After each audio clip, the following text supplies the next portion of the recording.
Так, добрий ранок, друзі. Ми раді продовжити наше навчання, наш новий, скажімо так, навчальний рік. І сьогодні з нами разом буде Пол Мілер. Oh, good morning to everybody, and we are glad to see you here today. And we are glad also to start again our new academical year, our new series of webinar. And today our speaker is Paul Miller. Пол Мілер є нашим давнім другом і тривалий час вже підтримує Україну і українців. And Paul Miller is our old friend, and for a long time he is supporting Ukraine and Ukrainians. Сам Пол є професором декількох університетів, достатньо видатним науковцем. Зараз він проводить якраз з командою дослідження впливу різних психоделічних речовин при лікуванні ПТСР. And Paul Miller is a professor in several universities, and also he is the head of a research institution who study the impact of psychedelic assisted therapy to trauma, to psychological trauma. Також його команда проводить багато інших цікавих досліджень, і про деякі з них Пол розповідав, коли ми проходили навчання по GT-протоколу. And also Paul and his team provides a lot of other very much interesting researches, and he told us about it when we had the webinar about GT protocol.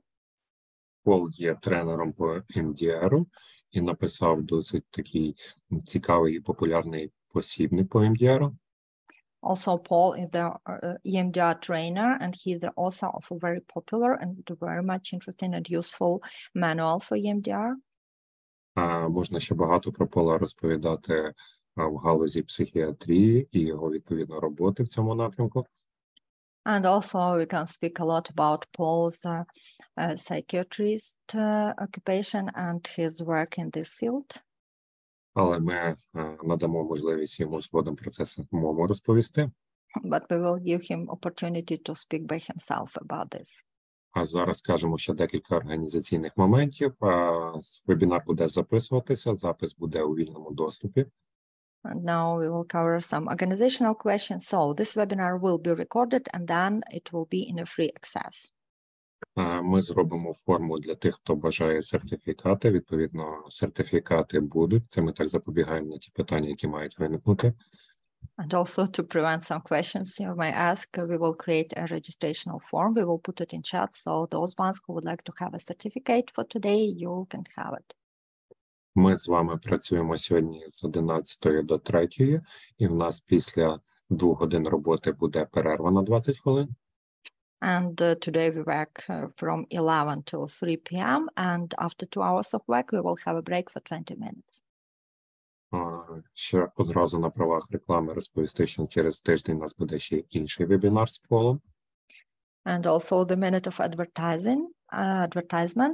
1 week later, we will have one more webinar with Paul. На актуальну тему для українців це порушення сну.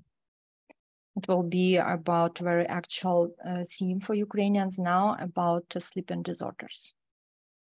Цією тематикою Пол займається з командою понад 10 років. And Paul and his team are working on this issue over 10 years. Про це ми вже згодом далі поговоримо. Сьогодні з перекладом нам буде допомагати Ольга. And we will talk more about it, but later. And Olga today will be our translator. Ви знову можете задавати питання в чаті або потім в кінці, як завжди. And you may put your questions in chat during webinar, or you may ask it at the end of the webinar. І передаємо слово Полу. And Paul Miller, now you're welcome to speak.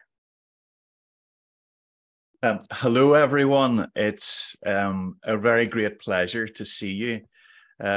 In Irish, our greeting is Céad Míle Fáilte, which we translate as 100,000 welcomes.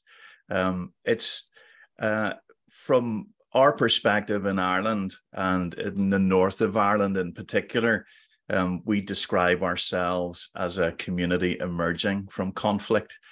And so I feel very connected to you, and which is why I think it's important that for the many years that we had during our terrorist violence.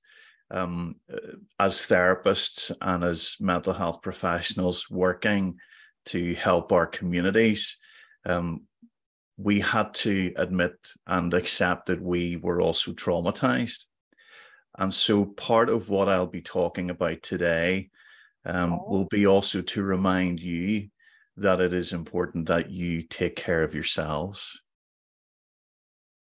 І доброго дня всім, дуже радий вас бачити. І, як кажуть у нас в Ірландії, 100 тисяч вам вітань. Тобто наше вітання звучить саме так. І з перспективи Ірландії, а саме з Північної Ірландії, зазвичай ми описуємо себе як спільнота, яка виникла з конфлікту. Тому я почуваю себе дуже тісно пов'язаний з вами. Я дуже розумію, що означає жити тривалий час в ситуації постійного терору.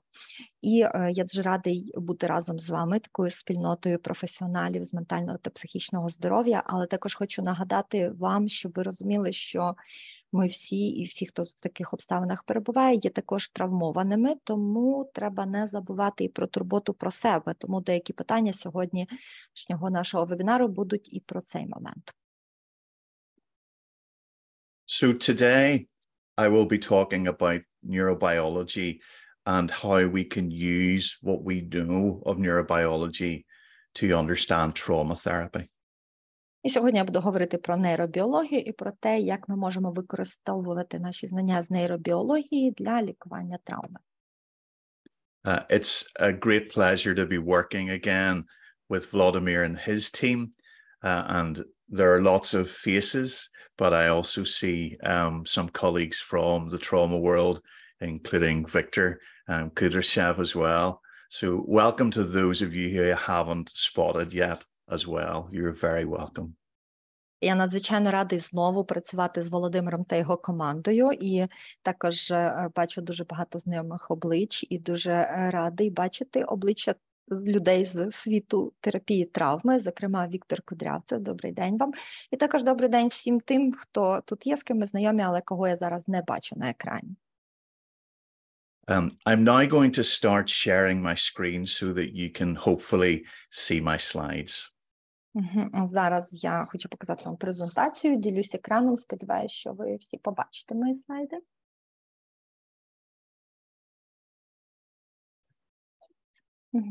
So can you see my slides? Всі бачать презентацію? Yes, it's Okay, visible. great. Beautiful. And have the slides moved?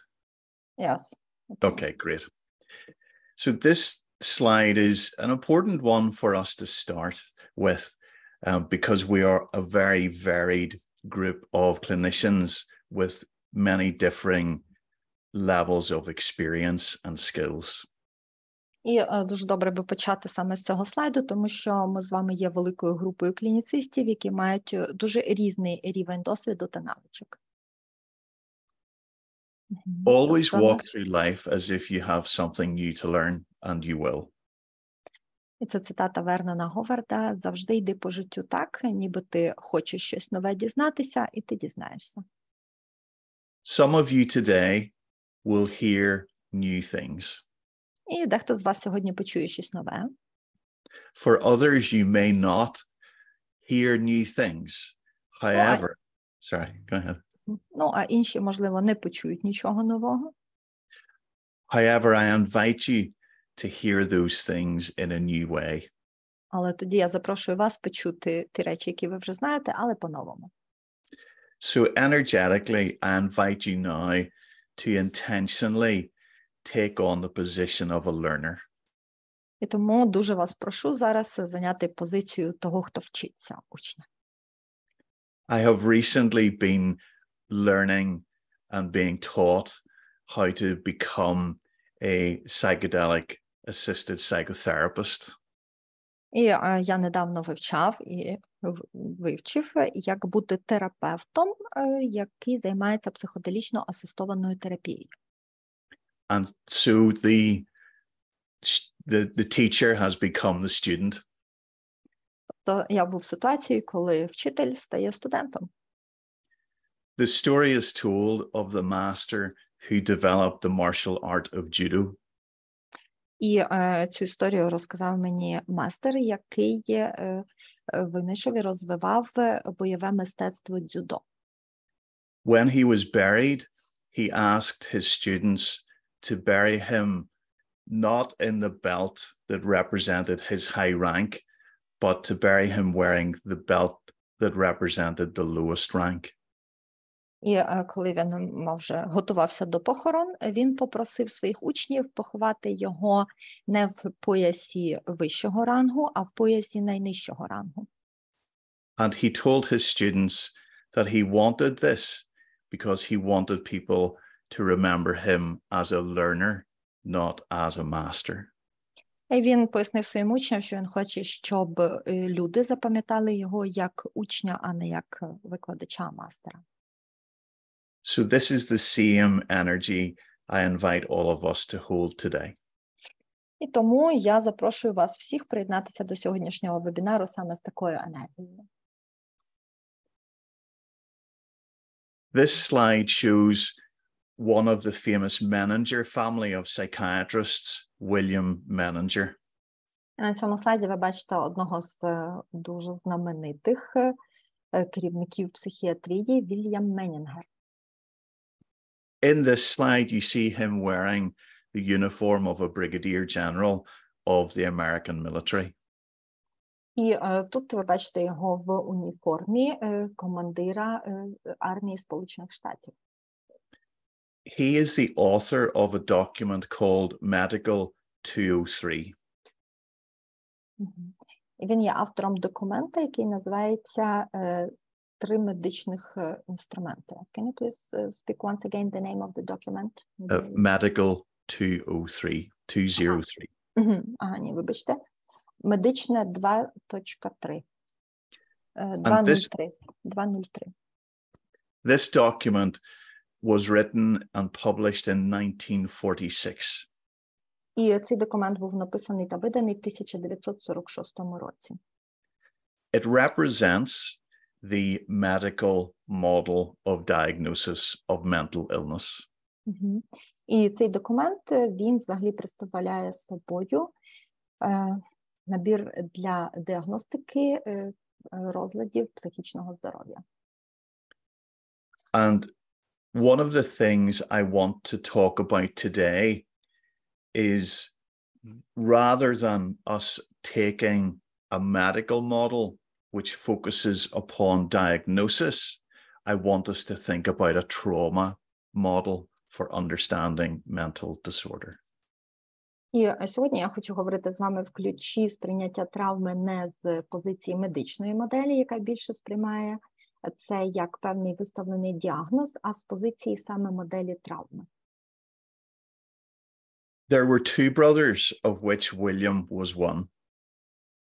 І було також в нього двоє братів, яких він...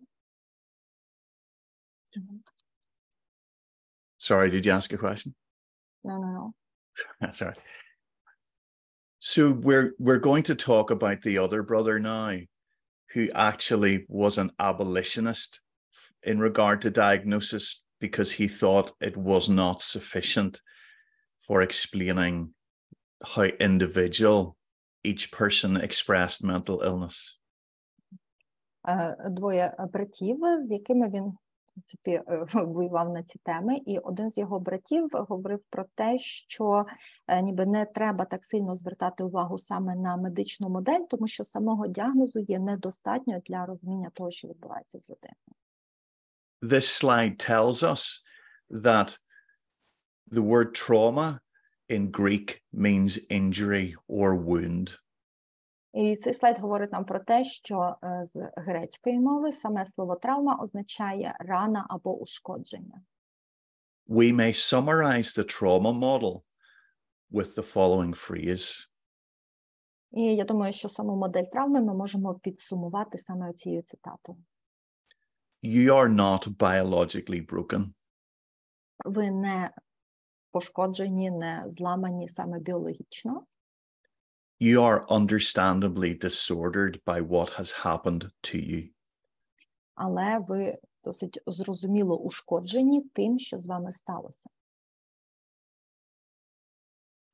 This is what William's brother, Carl Menninger, talked about. I will read this quote to you from the slide and then allow Ola to translate it. І от саме це брат Вільяма, Карл Менінгер, говорив, і саме на цьому він наполягав. An individual having unusual difficulties in coping with his environment struggles and kicks up the dust, as it were. I have used the figure of a fish caught on a hook. His gyrations and movements must look peculiar to other fish that don't understand the circumstances. But his splashes are not his affliction. They're his effort to get rid of his affliction. And as every fisherman knows, these efforts may succeed.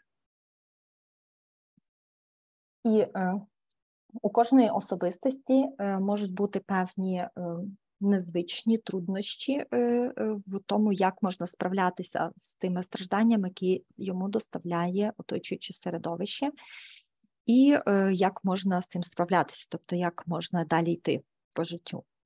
І зазвичай до цього я використовую образ риби, яка спіймана на гачок. Обертання цієї риби і її намагання, і певні її рухи, вони можуть виглядати досить специфічно для інших риб, і, можливо, не завжди вони будуть зрозумілі, якщо не бачити ці обставини. Але всі ці рухи цієї риби, всі її сплески і незвичайні рухи – це намагання. Це є намагання цієї риби позбутися отих ураження, того страждання, які в неї є, і для кожного рибака зрозуміло, що всі ці намагання цього позбутися можуть бути успішними. So whenever we think about our patients in a trauma-informed way, trauma is the fishing hook. Тому щоразу, коли ми будемо намагатися думати про наших клієнтів саме в контексті травми, то травму ми будемо розглядати як той риболовний гачок. Ну, тобто для риби ці рухи не зрозумілі риби, яка попала на гачок, але для рибака зрозумілі, і рибак розуміє, що риба може зірватися. This is a very valuable model because it helps often to reduce feelings of shame and guilt in our clients. І це є дуже цінна модель, тому що дуже часто саме через цю модель можна допомогти нашому клієнту позбутися відчуття сорому та провини, які зачасту в них є. I worked as part of the team that identified the first gene of risk for schizophrenia when I worked with Professor Kenneth Kendler in Ireland. І я був частиною команди, які досліджували найбільші ризики для розвитку шизофренії у людини разом з професором Кеннетом Кенделом в Ірландії. However, as you will see, even schizophrenia, which we consider to be a very biological mental illness, is deeply rooted in trauma. І можете побачити, що навіть шизофренія, яку ми зазвичай сприймаємо як дуже біологічний ментальний розлад, але дуже часто і вона має глибоке коріння в травмі.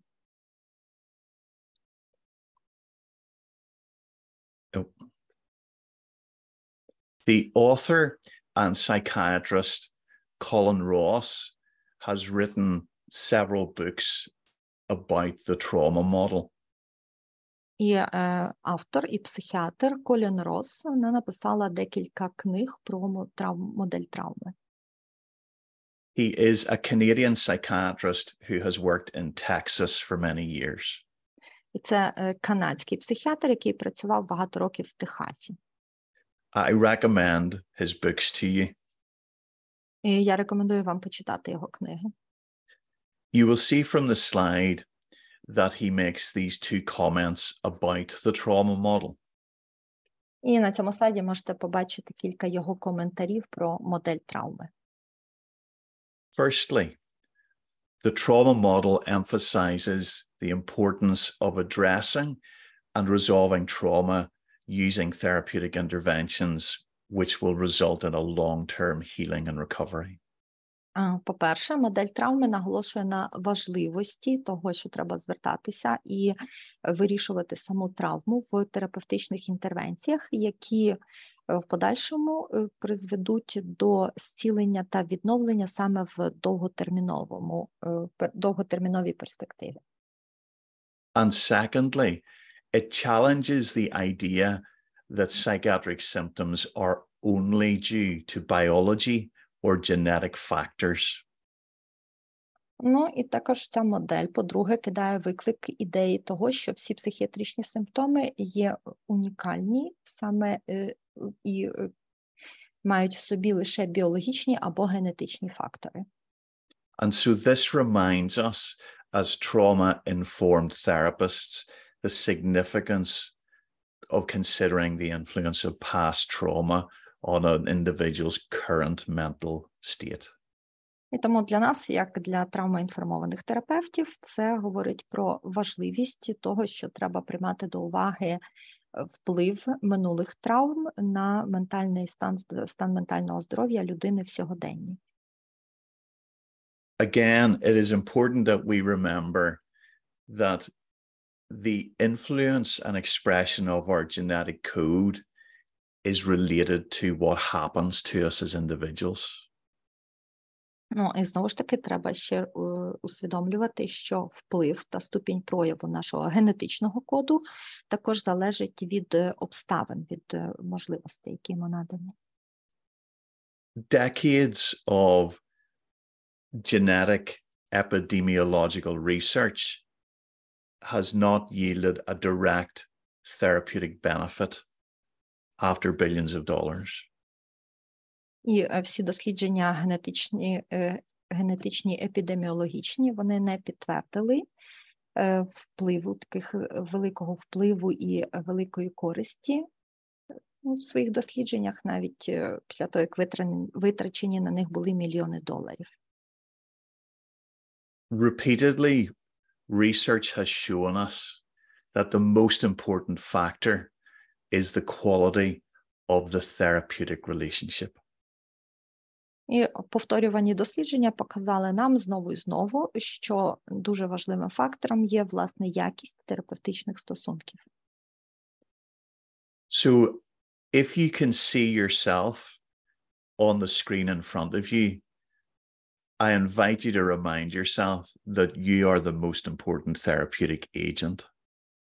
Тому, якщо ви зараз бачите себе на своєму екрані, то хочу вам нагадати, що ви є найважливішим терапевтичним агентом. And this is why we've got to look after you. І от саме тому ми маємо це право працювати. And remember, as we often tell our patients, ultimately the person who will protect your boundaries is you. І також завжди нагадуйте собі те, що, можливо, ви часто говорите пацієнтам, але що тою людиною, яка автоматично повинна захищати ваші кордони, це є ви самі. And you will see the importance of this when we talk about what we know about neurobiology. І важливість цього ви побачите пізніше, коли ми будемо трошки говорити про нейробіологію.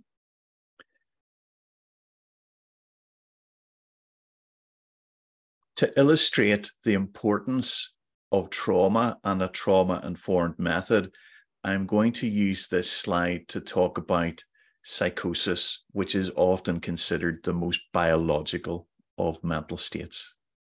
І для того, щоб зрозуміти краще важливість травми і травмоінформативного підходу, я покажу вам це на прикладі цього слайду, де говориться про дослідження психозів, а психози завжди вважалися найбіологічнішими розладами. To the right of the slide, you see a picture of Professor Marius Romme. І ви бачите тут портрет професора Маріуса Рома. Marius and his wife, Sandra Escher, have created the Hearing Voices Network. І Маріус і його дружина Сандра Ешер створили оцю мережу зцілюючих голосів. They, with colleagues, have been champions of the trauma model for psychosis. І він та його колеги працювали над тим, щоб впровадити це сприйняття моделі травми в розуміння психозів. Let's look at the evidence on this slide. Давайте подивимося на докази, які є на цьому слайді. Research by Shevlin, Dorahy, and Adamson in 2007 found the following relationship between trauma and risk to developing psychosis. І дослідження 2007 року Шевлін, Дорахі і Адамсона показали нам отакі взаємозв'язки між патологіями. I will share the slides and the notes with Vladimir and his team, and the notes will include the full reference. І цим слайдом та іншими замітками я поділюсь з Володимиром та його командою, і в цих слайдах, в цих замітках, які я дам, там будуть повний, в принципі, список літератури, де можна більше про це почитати. Increasingly, the more recent publications will mostly be freely available. Some of the older ones may be hard to get, but if you wish to get them and have difficulty, please reach out to me. І в тому списку літератури буде багато публікацій, можливо, якісь новіші публікації ви знайдете в вільному доступі, а старіші, можливо, їх буде вам трошки складно знайти, але якщо ви дійсно їх захочете знайти, але це буде для вас дуже складно, то напишіть мені.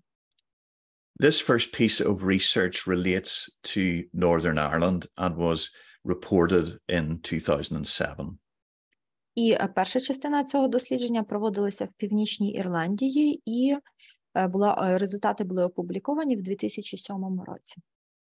It describes the trauma burden experienced by a person before the age of 18. І в цих дослідженнях описувалися тягар травми для клієнта, які отримані до 18-річного віку.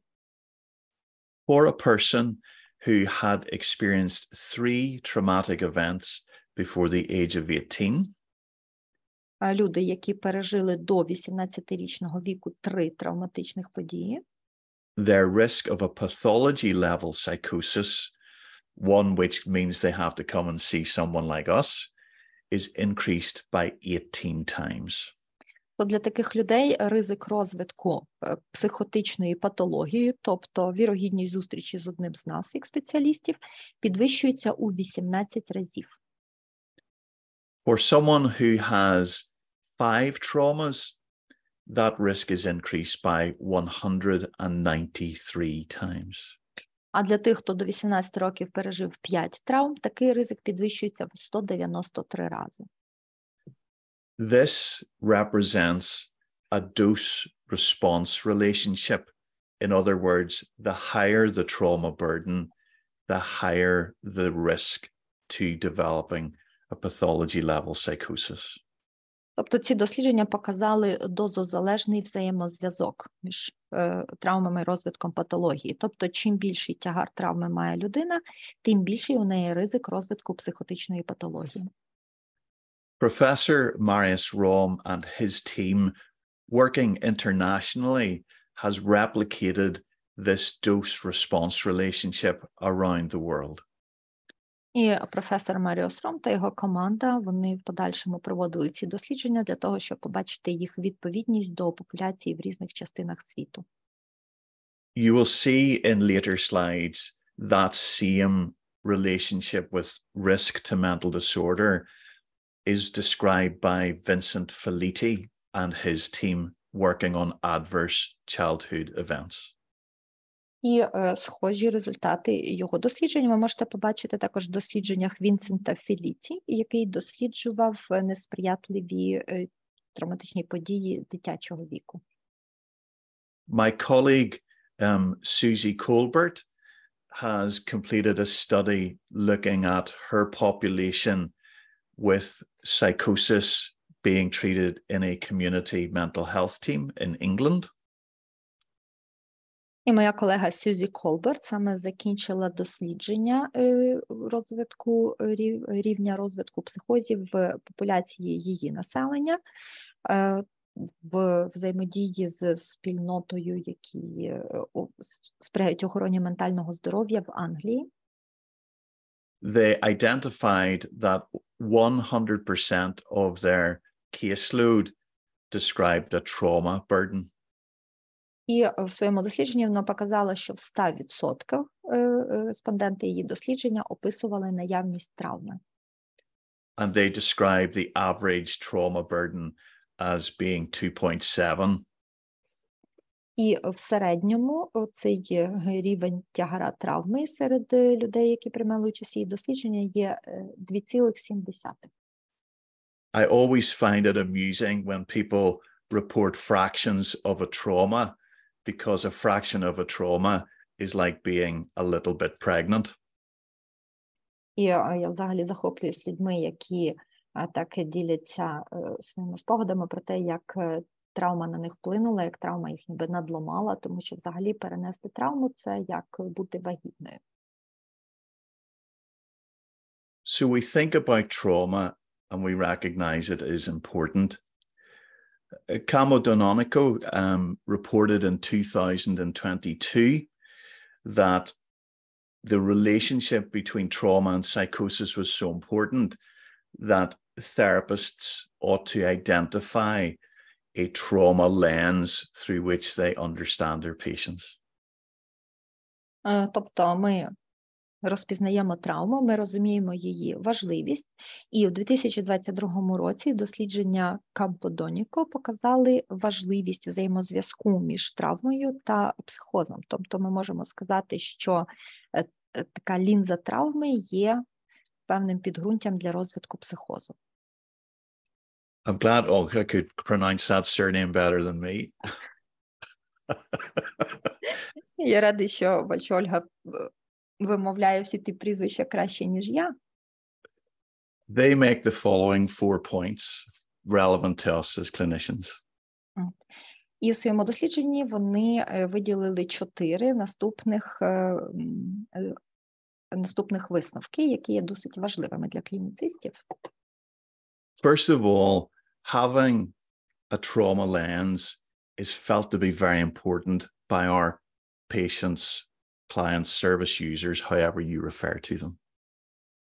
По-перше, усвідомлення і розпізнавання цієї лінзи травми є дуже важливим для нашої подальшої взаємодії з клієнтами. Тобто важливо для лікування і взаємодії з тими, хто буде користувати наші послуги, які ми надаємо з ментального здоров'я. This means, secondly, that it is very important for us as clinicians to systematically take a trauma history and explore trauma symptoms in individuals presenting with psychosis. And I also want you to keep in mind that when I talk about psychosis, I'm also talking about complex trauma. І з цього випливає другий важливий висновок, що тому нам, як клініцистам, дуже важливо періодично досліджувати знову і знову травматичну історію нашого клієнта і дивитися і перевіряти ті симптоми, які пов'язані з травмою. І також ще хочу вам нагадати, що коли я говорю про психоз, про психотичні розлади, я також маю на увазі і комплексний ПТСР. Campo-Doníco and the team emphasized that it is important that we address anxieties that clinicians have about asking about trauma. І також Кампо-Доніко і його команда ще й звернули увагу на той рівень тривоги, який може бути досить високий у клініцистів, пов'язаний з тим, що їм треба розпитувати про травму. Some clinicians believed that by exploring trauma, they would make the person's mental state worse. Тому що деякі клініцисти вважають, що якщо вони будуть досліджувати травматичну історію клієнта, то це може погіршити їхній ментальний стан. However, the final point that they make is to emphasize that a trauma-informed approach to understanding the case and developing a treatment plan was found to better understand and support the person's needs. Але останній висновок, який був зроблений з цього дослідження, говорить про те, що травмоінформований підхід до пацієнта та вивчення його травматичної історії сприяє кращому розумінню цього випадка і кращому плануванню, плану терапії, і краще можна тоді підлаштувати терапію під потреби та бажання клієнта. So the presentation of individuals that are complex from a psychological point of view, what we want to see is an understanding that that complexity is intimately related to their trauma burden. І складність цього підходу полягає в тому, що психологічно нам треба побачити і роздивитись, що оця складність випадку клієнтського, вона напряму пов'язана з тим травматичним вантажем, який несе клієнт.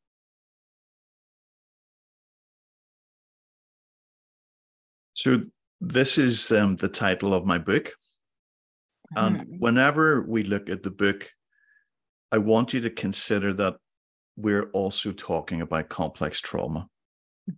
І тут ви бачите обкладинку моєї книги «ЄМДР-терапія для шизофренії та інших психозів». І знову ж таки, дивлячись на назву цієї книги, розумійте, що під словом психози я також ще туди включаю поняття комплексного ПТСР. It is written for EMDR clinicians. Ця книга написана для ЄМДР-терапевтів, ЄМДР-клініцистів. However, it introduced a model for case formulation of these complex cases. Але в ній також включені ключові формулювання таких ключових основних випадків моїх клієнтів. And part of that model I will be teaching you today. І також частина моделі, якою я сьогодні вас буду навчати. Because the model helps us to decide where we direct our therapeutic endeavor. Тому що ця модель допомагає нам визначитися, куди нам іти, в якому напрямку рухатися в нашій терапії. But that therapeutic endeavor may be any trauma-informed psychotherapeutic method. Але також в кожну терапію можна включати травмоінформативні терапевтичні методи. Part of my work is in the perinatal field, and I'm a professor with the Maternal, Fetal and Infant Research Center in Ulster University. І частина моєї роботи пов'язана також з питаннями перинатального розвитку, і я також співпрацюю з професором Інституту материнства, внутріутробного розвитку та перинатального процесу. And so what we have found there is that we have been able to take skills that are trauma-informed and train midwives to be able to help people in that immediate period after a traumatic birth. І там ми також вивчили, що є досить корисним надати певні навички і обізнаність з питаннями травми акушеркам, тому вони зможуть надати таку допомогу точково, адресно і саме в той період, коли дуже потрібно, саме от той короткий період, коли це може відбутися. The important thing to take away from this slide is that when we intervene to help with trauma, that we reduce the symptoms of mental disorder. І є одна найважливіша річ, яку важливо взяти з собою з цього слайду, це те, коли ми включаємося в роботу з травмою, проводимо якісь травматичні інтервенції для роботи з травмою, таким чином ми знижуємо подальшому ризик розвитку ментальних розладів. In the areas that I have looked at, this is not limited by diagnosis. І в тих сферах, в яких я працюю, до яких я пов'язаний, це зазвичай не обмежується лише діагнозом. And we have found this to be true for people in the perinatal period, just as much as for those with complex post-traumatic stress disorder. І ми побачили, що ця концепція є важливою як для перинатального періоду людини, так само важливою і для концепції комплексного посттравматичного стресового розладу. and also true for psychoses, including schizophrenia in some cases. І також ця модель підходить Sehr до geehrte Fahrgäste, unsere Abfahrt verzögert sich noch um wenige Minuten. включаючи шизофренію та і в деяких випадках шизофренію. Increasingly, people have become aware of the importance of having an alternative model to the medical diagnostic model. Також з часом підвищується усвідомлення людини, що важливо мати ще якусь альтернативну модель, також в паралель до медичної моделі. I want to talk about the power, threat, and meaning framework. Зараз хочу поговорити про силу, загрози та значення рамок роботи.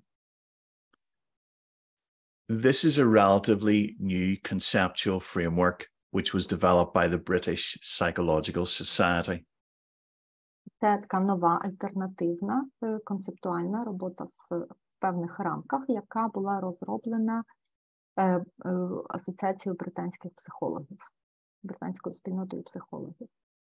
I have listed the initial publications in the notes section of the slides for you. І основні такі моменти з їхньої першої публікації я виклав вам на цьому слайді. Most of these were published in 2022.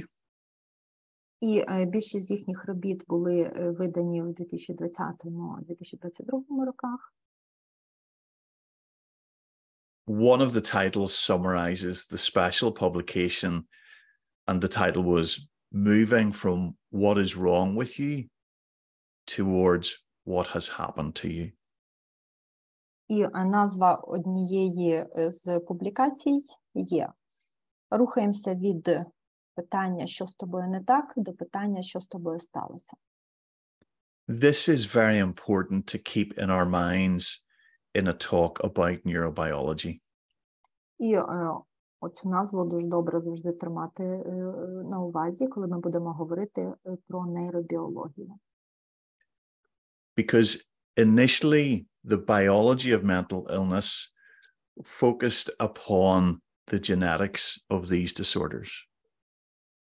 Тому що спочатку вся біологія ментального здоров'я базувалась на генетичному підґрунті.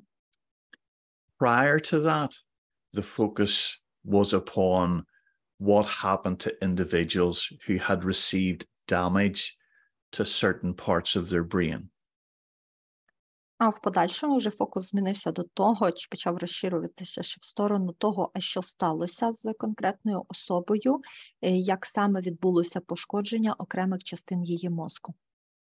The example of this case would be the famous case of Phineas Gage. І прикладом цього може стати дуже широко відомий випадок Фінеаса Кейджа.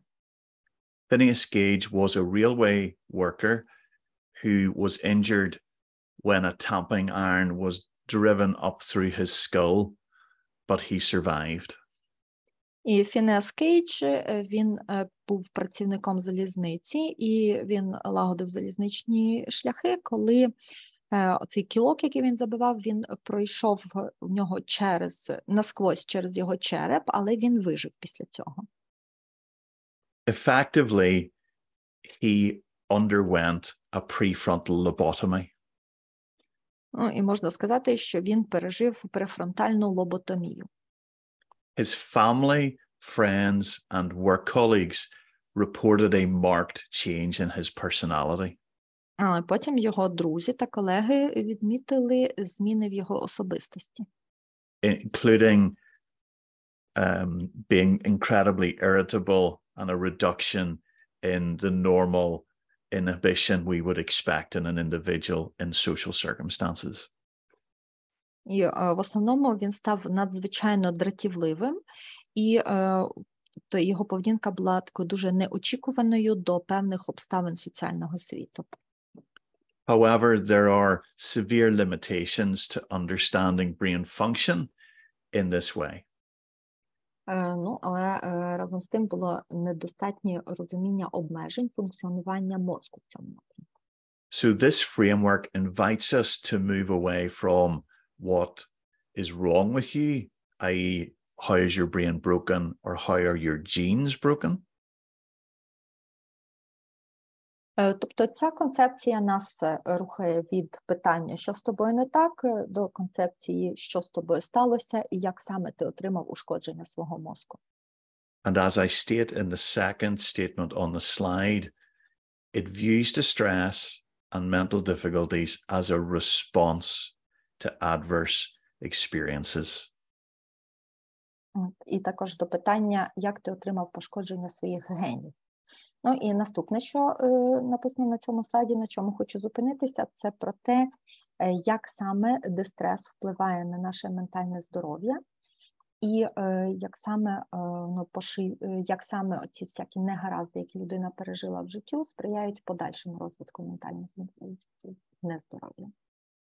And as we see on the third point in the slide, the framework focuses upon understanding the personal and social meaning of an individual's distress. І третя частина, третій висновок, який є на цьому слайді, він наголошує на розумінні значення конкретного стресу для конкретної людини. It invites us to consider the impact of power dynamics, including discrimination and social inequality. І також воно наголошує нам на вплив на людину динамічної сили таких факторів, як дискримінація та інших соціальних стосунків та взаємовідносин. It encourages a holistic and contextual approach to understanding distress, considering factors such as trauma, relationships, and society, as I state in point 4. Тобто це говорить нам на важливість холістичного та концептуального підходу до розуміння травми та також зважання на соціальні фактори, які є навколо людини. The final point on this slide reminds us that the framework emphasizes the importance of therapeutically addressing power imbalances, promoting social justice, and supporting individuals in finding meaning and purpose in their lives as a key part of their recovery process. І заключний висновок з цього слайду говорить нам про те, що також ці рамки роботи наголошують на важливості розуміння і прийняття до уваги дисбалансу сил навколо людини, також звертання уваги до соціальної справедливості і також підтримки особистості в значенні, в пошуку її значень та сенсів та мети їхніх життів, і це все є також частиною процесу відновлення. You will see in later slides that meaning making is a key part of what the structure of our brains and minds are created to do. І в наступних слайдах ви побачите, що цей пошук та встановлення значення – це є основним і ключовим моментом для переформування структури мозку та в подальшого формування нашого ментального стану розуму. We can summarize it in the following slide. І на цьому слайді можемо так робити короткі висновки з попереднього. Firstly, the question, what has happened to you? Перше, треба задаватись питанням, що сталося з тобою. The framework poses this question as, how is power operating in your life? І ці рамки роботи це питання розглядають під кутом, як певна сила втручається в твоє життя. This may include power by force, such as being beaten as a child, or undergoing childhood sexual abuse, bullying, or domestic violence. І тут розглядається також з позиції, яка влада зараз втручається в твоє життя. Наприклад, це влада сили. Тобто, якщо, наприклад, когось побили в дитинстві або в дитячому віці людина пережила сексуальне насильство, чи булінг, чи була в ситуації домашнього насильства. It may include legal power, such as being handled roughly by police or detained without due cause. Також тут можна ще розглядати владу юриспруденції. Якщо, наприклад, хтось зазнав якихось негараздів з боку поліції або перебував в якихось ситуаціях, пов'язаних з судами. It may include economic and material power. Або це також може бути сила економічна та матеріальна. As trauma therapists, we recognize the traumatic burden of poverty. Тому як травматерапевти ми також повинні і усвідомлювати травматичний тягар бідності. It may include social or cultural capital, such as people being required to work as caregivers from a very young age. Тут варто розглядати різні соціально-культуральні аспекти, наприклад, коли людина повинна була працювати з раннього віку і працювати доглядачем когось. Ideological power may also strongly influence people's lives. Також сила ідеології впливає дуже сильно на різні сторони людського життя. This can include diagnostic labels which are disempowering for individuals.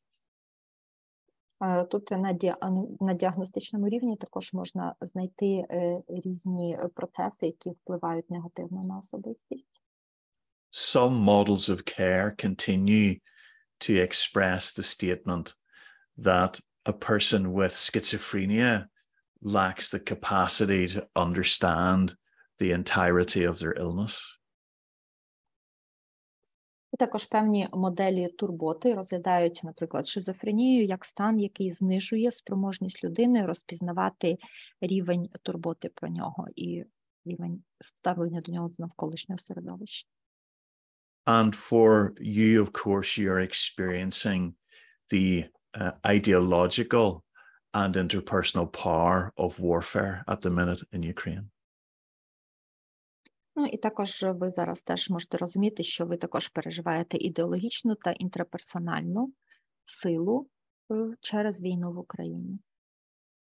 As trauma-focused therapists, you will be very familiar with the last category of interpersonal power.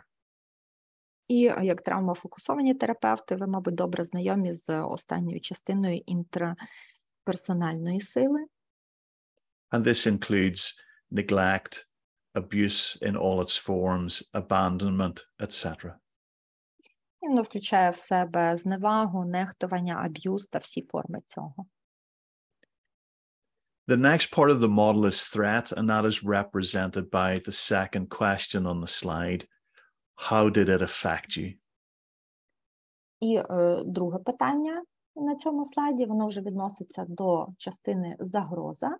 І питання звучить, як це вплинуло на тебе? We can pose that question as what kind of threats did it pose?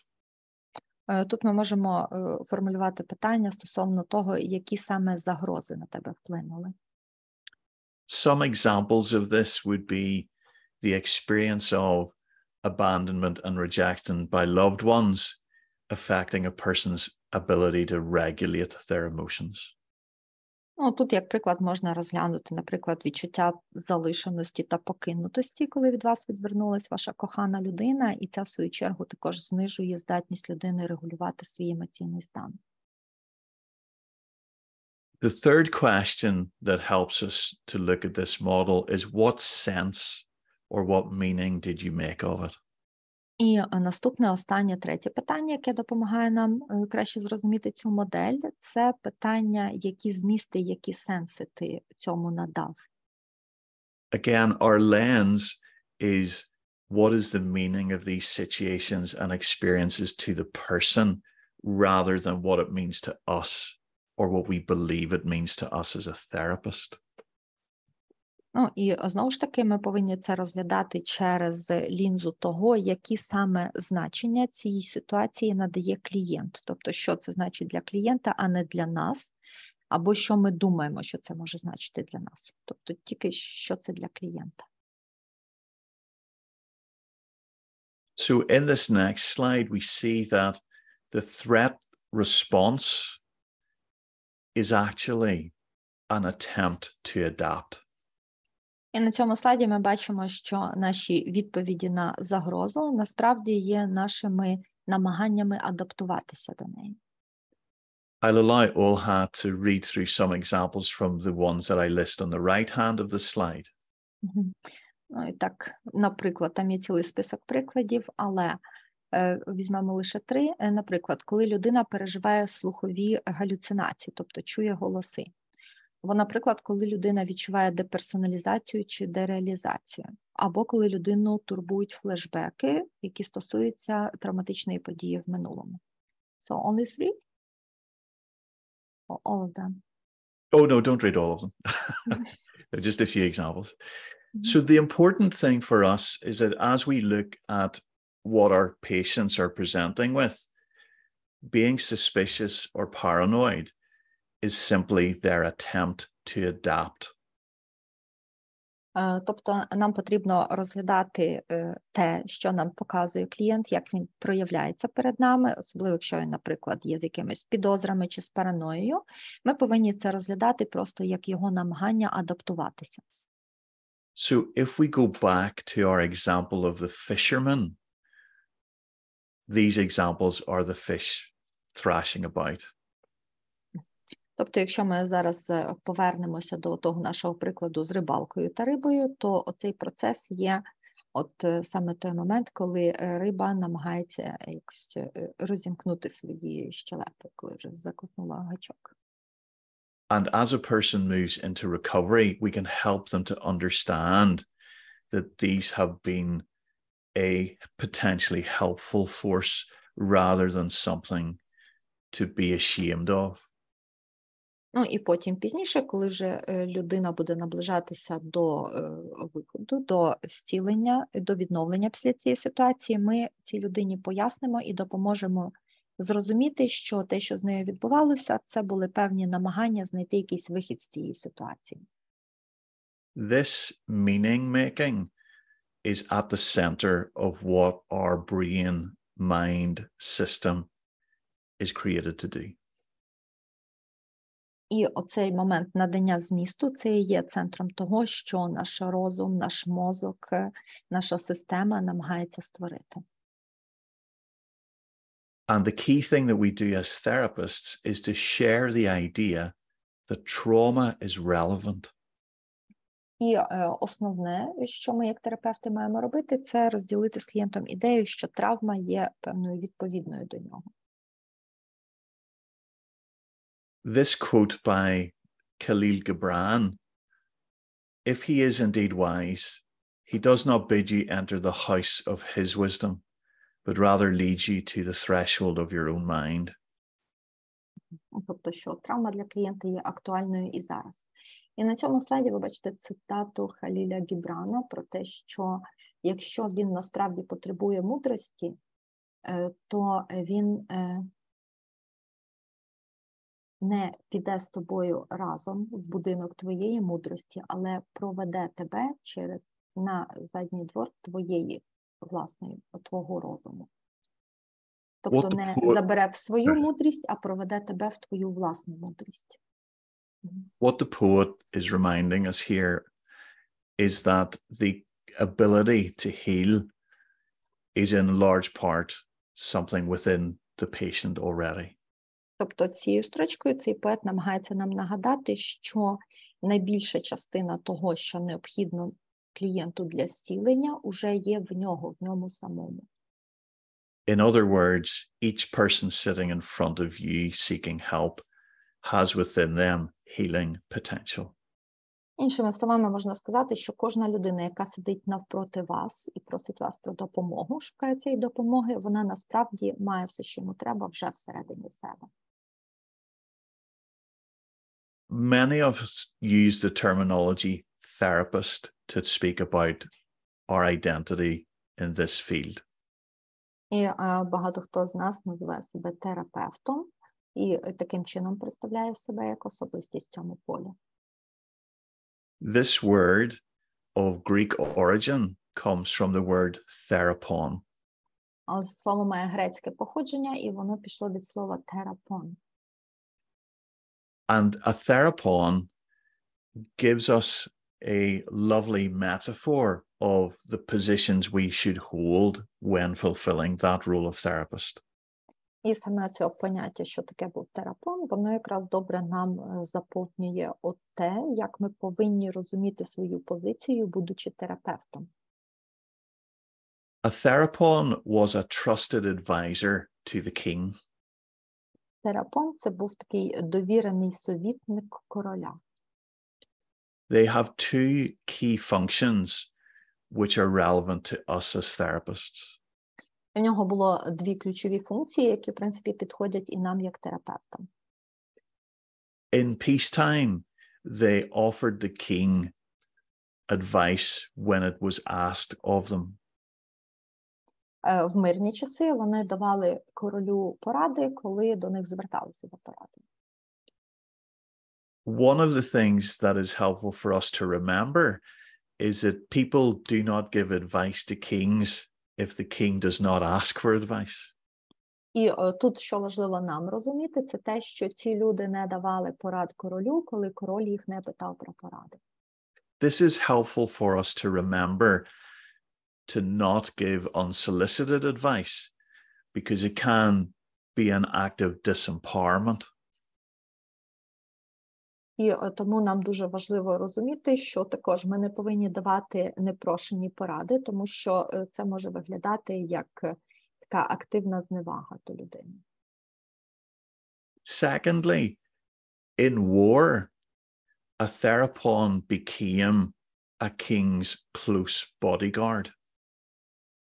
І друга функція його була, що в часи війни терапон ставав найближчим охоронцем короля. The therapon did not fight instead of the king, but alongside him. Тобто він не бився за короля, але він бився поруч з ним. In this same way, we cannot do the therapeutic work for our clients, but we may fight alongside them so that they can do their work in as safe a way as possible.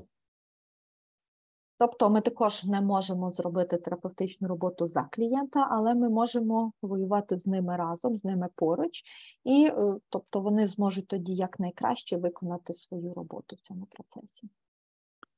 Francine Shapiro, the originator of the EMDR method, said the following. І Франсін Шапіро, винахідниця методу EMDR, говорила: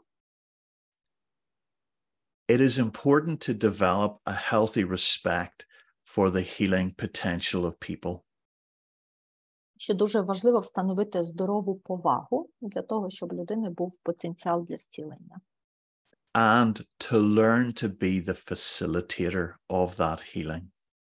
І також навчитися стати фасилітатором для того зцілення.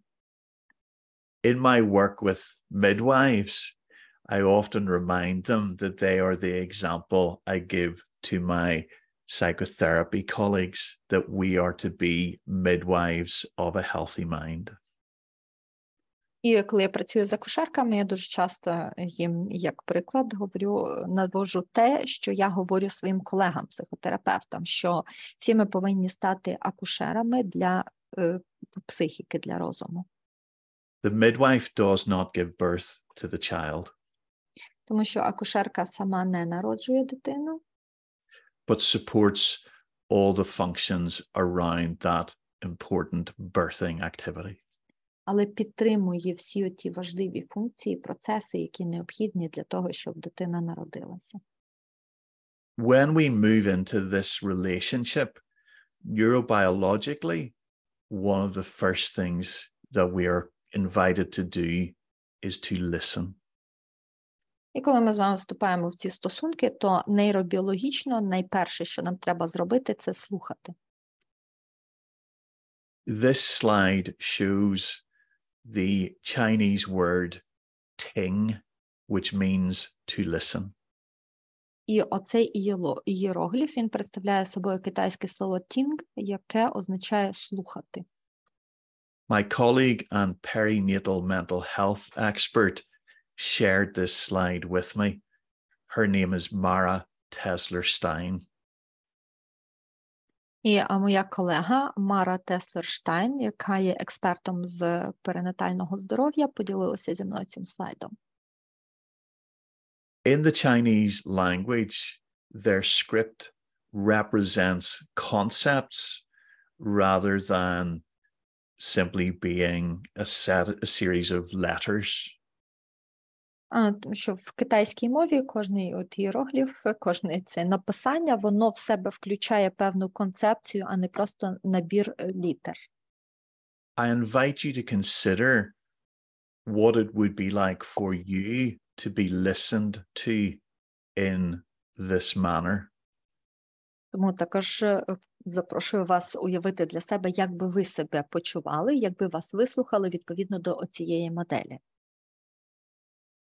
We see in the black represents an ear, so reminds us that listening involves hearing. Ця чорна частина – це те, що означає слово «вухо», тобто означає, що в цей процес включається, власне, слухання. However, you will see that there are several other important elements. Але також бачите, що написання цього поняття включає ще декілька важливих елементів. In orange at the bottom left, to think, so we activate our mind. Оранжева частина знизу зліва означає процес думати, тобто розумієте, що цей процес в цілому активує наш розум. At the top right, in the blue, we see the importance as a listener of being fully present. І синя частина зверху справа говорить про те, що для того, щоб добре слухати людину, то необхідно бути повністю присутнім в цьому процесі. In the green, it represents a rudimentary eye, and we are reminded that we also listen with our eyes. Зелена частина, бачите, тут зображення такого схематичного ока, тобто це говорить про те, що ми також можемо слухати очима. You, of course, will all be very familiar with how important body language and what we see in terms of the presentation is for our clients.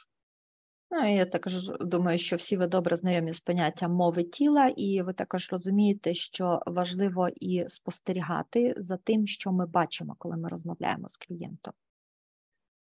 The next element we see is the importance of us being focused as a listener. Наступне таке рожеве говорить нам про те, що важливо бути зосередженим, фокусованим в процесі, коли ми слухаємо когось. An example where this was not present was given to me by a colleague about a supervisee whose video they had to review. І як приклад можу надати, ну це не мій приклад, але цим прикладом зі мною поділилась колега, стосовно того, коли вона в рамках супервізії повинна була переглядати відео. The therapist had invited the patient to engage in an activity, and then in the video could be seen to walk to the opposite end of the office and begin making tea for themselves. Тобто на одному з відео було, як терапевт запросив клієнта в певний процес, а потім на цьому відео видно, як терапевт після цього пішов в інший кінець кабінету і почав собі робити чай. So you can see that client wouldn't have felt very focused upon, which would have affected the listening experience. Ну і там можна також побачити, що клієнт в цей час не був дуже зосередженим на цьому процесі, тобто це призведе до недостатнього досвіду, який отримає клієнт. Finally, one of the most important pieces is the heart in the bottom right, and that is the importance of feeling within the listening experience. Ну і остання така частина, права нижня, це те, що означає серце. І це наголошує нам на важливість відчувати також в процесі слухання. The famous monk Saint Benedict would tell us, listen with the ears of the heart. І знаменитий монах Бенедикт говорив нам про важливість слухання серцем, слухання вухами серця. In this slide, we see that same concept described in the work of Swedish colleagues. А на цьому слайді бачите ті ж самі концепції, але представлені вже роботою шведських колег. Apologies, it's actually Finland, not Sweden. Ой, ні, вибачайте, не шведські, а фінські. They quote Francois Lyotard, one speaks as a listener. Цього колегу звали Франсуа Леотард, і він говорив, що один говорить як слухач. Людина може говорити як слухач. The model that they describe is called the open dialogue model. І модель, яку вони описують, вони називають її модель відкритого діалогу. And rather than us as therapists giving people intelligent answers or telling them how to think, the key part is the listening engagement. І тут, на відміну від того, що ми можемо втручатися і говорити людині, що вони мають зробити, чи давати якісь прямі вказівки, в цій моделі ми повинні активно слухати людину. Holmesland and colleagues summarize this with the statement at the top right of the slide. І Холмсленд та його колеги підсумували це фразою, яка зображена в правій частині слайду. The idea of listening is more important than the process of interviewing. Що ідея слухання є більш важливою, ніж сам процес розпитування. They also frame it in this slide in the following quote, be with, not do to. І також на підтвердження цьому ще є гарна цитата з цього слайда, що будь разом, а не роби щось для когось. So no matter what the experience of mental disorder that is being described to us, they emphasize that it is important to accept what is being presented. So we don't scrutinize the truth of it. If a person is hearing voices, we explore the experience. Тому і неважливо, який саме психічний розлад, які саме ментальні порушення вам демонструє клієнт, тобто з чим він до вас прийшов, але важливо сприймати те, що вам показує людина, як саме людина презентує це до себе. І важливо, якщо людина щось показує, то це дослідити. Наприклад, якщо людина говорить, що чує голоси, то не заперечувати це, не вступати в тобто не обговорювати це як симптом, а дослідити тоді голоси. So when we listen to a person's experience, rather than trying to scrutinize whether it is true or not, they tell us this in the middle statement on the slide. Тобто ми повинні вислухати досвід людини, а не задумуватися над тим, як перевірити, правда це чи ні. І підтвердження цьому написано в середній частині цього слайда. When we show people that we accept their experiences are real, we help to restore human dignity and we void the distinction of them and us. Тобто, коли ми показуємо людині, що ми приймаємо, що їхній досвід реальний, таким чином ми допомагаємо відновити людську гідність і також встановлюємо цей зв'язок вони і ми. In ancient Mayan, people would greet each other with the phrase І в прадавні часи люди вітали один одного фразою in Lakash. Say this once again. Sorry, that's in Mayan. In Lakash. In Lakash. Таке було. Alakin. Alakin. Alakin. What that means is you are another me. І це вітання означало, що ти – це інший я.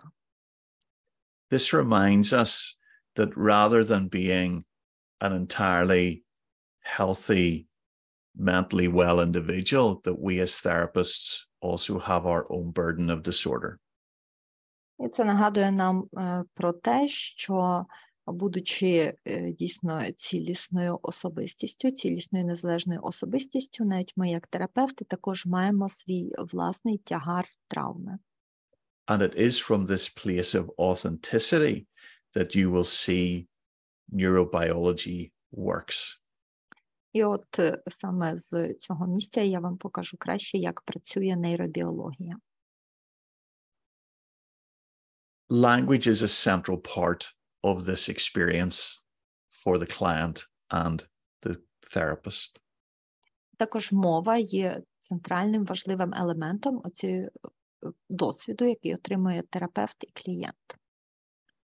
The main part of the slide, you will see a quote by the poet Paul Mілер, who was a Romanian poet, speaking about his experiences of the Holocaust.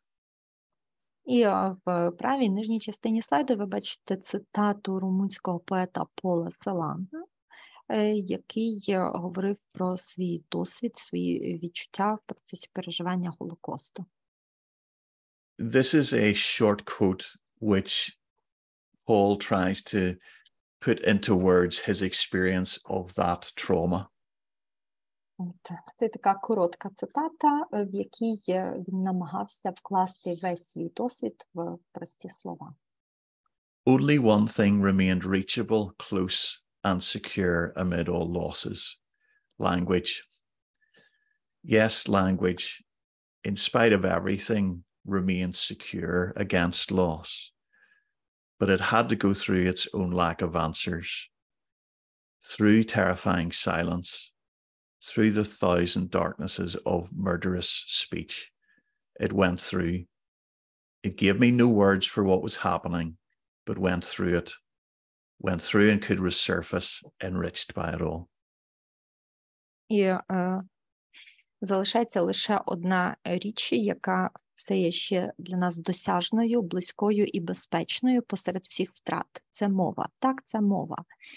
І посеред всього, що сталося, це залишається певною частиною безпеки на противагу втраті. Але також треба пройти через власну недостачу відповідей, також через жахливе мовчання, також через тисячі темряв вбивчої промови, вбивчих висловлюваннях. І все це йде через все оце. І воно дає мені відсутність слів для того, що сталося, але для того, щоб пройти через це все. І коли через це все пройдеш, тоді ти можеш це відновити і знову отримати доступ до всього. So Feldman at the top of the slide reminds us that it is language which holds out hope to restore subjectivity and meaning whenever meaning and context collapse in trauma. Mm-hmm. Sorry, may I ask one question to clarify? Because yeah, of course. Kind of question in chat. So talking about the language, are we speaking about the language itself or the process of speaking? Yeah, thank you. That's a great question. We're talking in this term about the mechanism of language, the system, if you will, rather than the words. Дякую, Галина. В чаті запитала питання мова чи мовлення, промовляння. Я уточнила. Пол каже, дякую за питання. Воно дійсно дуже суттєве. Тут ми говоримо про мова як механізм мови, як певна система промови. So the person may not find the words to talk about their emotion, and we can think of that as alexithymia. Тобто, коли людина не знаходить слів для того, щоб виразити свої емоції, але ми в цей момент можемо подумати, що це алекситимія. However, the hope comes from the neurobiology of language that does remain. Say this once again. So the hope comes from the neurobiology that supports language that still remains present for an individual. Але з нейробіології, з цих знань ми маємо надію, що все ж таки підтримка, яку ми можемо надати, в подальшому надасть змогу людині повернутися до можливості висловлювання. So in Dublin, a person with lived experience of hearing voices was asked what was important to them in therapy. Тому тут в Дубліні часто буває так, що людина може виразити без слів, щоб якось може по-іншому показати терапевту, що для неї зараз є важливою. And this is what they told us. І от саме в інший спосіб вони можуть нам це сказати. Listen and talk, listen and talk, listen and talk. Тобто треба говорити і слухати, говорити і слухати, говорити і слухати. This is familiar to the important aspects of what works in psychotherapy. І це добре стосується певних аспектів війни, з якими ми працюємо в терапії. Jerome Frank was a psychiatrist who influenced a generation of psychotherapists. І Жером Франк був спеціалістом, який досліджував терапію протягом різних поколінь. His book, first published in 1961, Persuasion and Healing. І в 1961 році він видав книгу, яка називалася Was it sorry, one okay. moment, please. I'm stuck. Got one word. Say again? Переконання та зцілення. Okay. And he did a comparative study of all the effective psychotherapies at that time. В цій книзі він провів порівняння всіх терапевтичних процесів, всіх різновидів психотерапії, які проводились в той час. And he described these following as being the elements that were shared by all effective psychotherapies. І там він виклав всі моменти ефективності, які вказували терапевти в процесі своєї роботи. An emotionally charged relationship. Тобто емоційно заряджені стосунки, A therapeutic environment. терапевтичне середовище, A rationale or myth that provides a plausible explanation for the person's symptoms. також це раціональне чи міфічне, яке також надає певні прийнятні пояснення симптомам людей. And a procedure to resolve those symptoms. І також сама процедура позбавитися від симптомів. I hope that all of you will recognize those elements in the therapies which you deliver.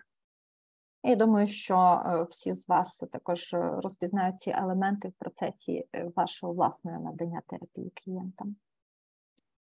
And I hope you will all see that the first point listed reminds us about the importance of the therapeutic relationship. Я думаю, що також всі ви розумієте, що перше в списку твердження нагадує нам про важливість встановлення терапевтичних стосунків.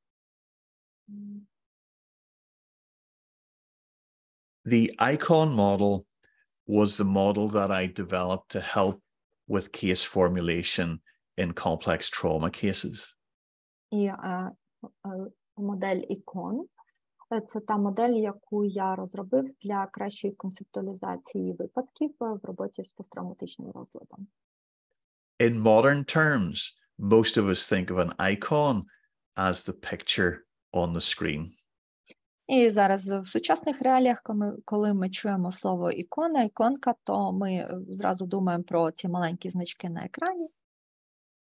Most of you will recognize that the symbol shown means that there are two unread emails. І дивлячись зараз на цю картинку, я думаю, що більшість з вас зрозуміє, що тут показано, що ця людина зараз має 2 непрочитаних листа. Unfortunately, the number on my phone is much higher. На жаль, в моєму телефоні оця кількість непрочитаних набагато більша. But all of you recognize the symbol. Але бачите, всі ви розпізнали, зрозуміли цей символ. An icon is not the thing itself. It's not the program, but represents the underlying program. Тобто іконка сама по собі – це не є певна програма, але вона представляє собою те, що є в цій програмі, в певній програмі. In the same way, within a trauma model, Ну, і, в принципі, в такий самий спосіб я і формулював цю модель травми. The icon that we are presented with by the patient is not the actual problem. Тобто та іконка, яку ми представляємо нашим клієнтам, це не є саме проблема актуальна на зараз. It is a symptom of the problem or a function of the problem. Це є симптом проблеми або функція проблеми. So a person's alcohol misuse is not the problem. It is an attempt to adapt to the problem. Тобто, наприклад, зловживання клієнтом алкоголем – це не є власне проблема, це є намагання клієнта адаптуватися до тої проблеми, яка є. In English, the spelling I have used for icon is really just to remind us of that and stands for indicating cognitions of negative networks. І так, англійською мовою це є абревіатура, вона звучить як ікона, іконка, розшифровується як визначення переконань негативних мереж. In EMDR, we often refer to these as dysfunctional memory networks. Ну, в EMDR ми це звертаємося до цього як до дисфункційних спогадів. However, you will see here at the bottom of the slide, I use the term dysfunctionally linked memory networks. Але тут на слайді бачите, що я взагалі-то використав визначення мережі спогадів, пов'язані дисфункціонально, тобто дисфункціонально пов'язані мережі спогадів. The reason that I do this is because in neurobiology, the letters DMN stand for default mode network. І тут я використав саме такі слова, тому що якщо брати також абревіатуру і перші літери, то якщо говорити про абревіатуру DMN, то це є Default Memory Network, тобто в нейробіології це ніби первинна мережа, тобто вихідний стан нервової системи, якби стан стабільності. And you can think of the default mode network as the dynamic unconscious. І цю вихідну мережу, цю default mode мережу, вихідний стан нервової системи ви можете розглядати, в принципі, як динамічну мережу. And in our work with psychedelic assisted psychotherapy, this is a very important part of the brain. І в нашій терапії, коли ми говоримо про психоделічну асистовану терапію, то оцей момент буде дуже важливим, саме оця частина роботи мозку. So I think it's helpful that we already begin to differentiate the two and that a dysfunctional linked memory network is the traumagenic memory. Тому я думаю, що це було досить важливо, що ми зараз розібралися з цим визначенням і прийшли до висновку, що ця дисфункціонально пов'язана мережа пам'яті – це є певна дисфункціональне те, що починається. Say please once again the final definition. Sorry, I was thinking of what the next thing I was going to say. What did I say the first part? Just remind me. So the dysfunctionally linked memory network, it is dysfunctionally?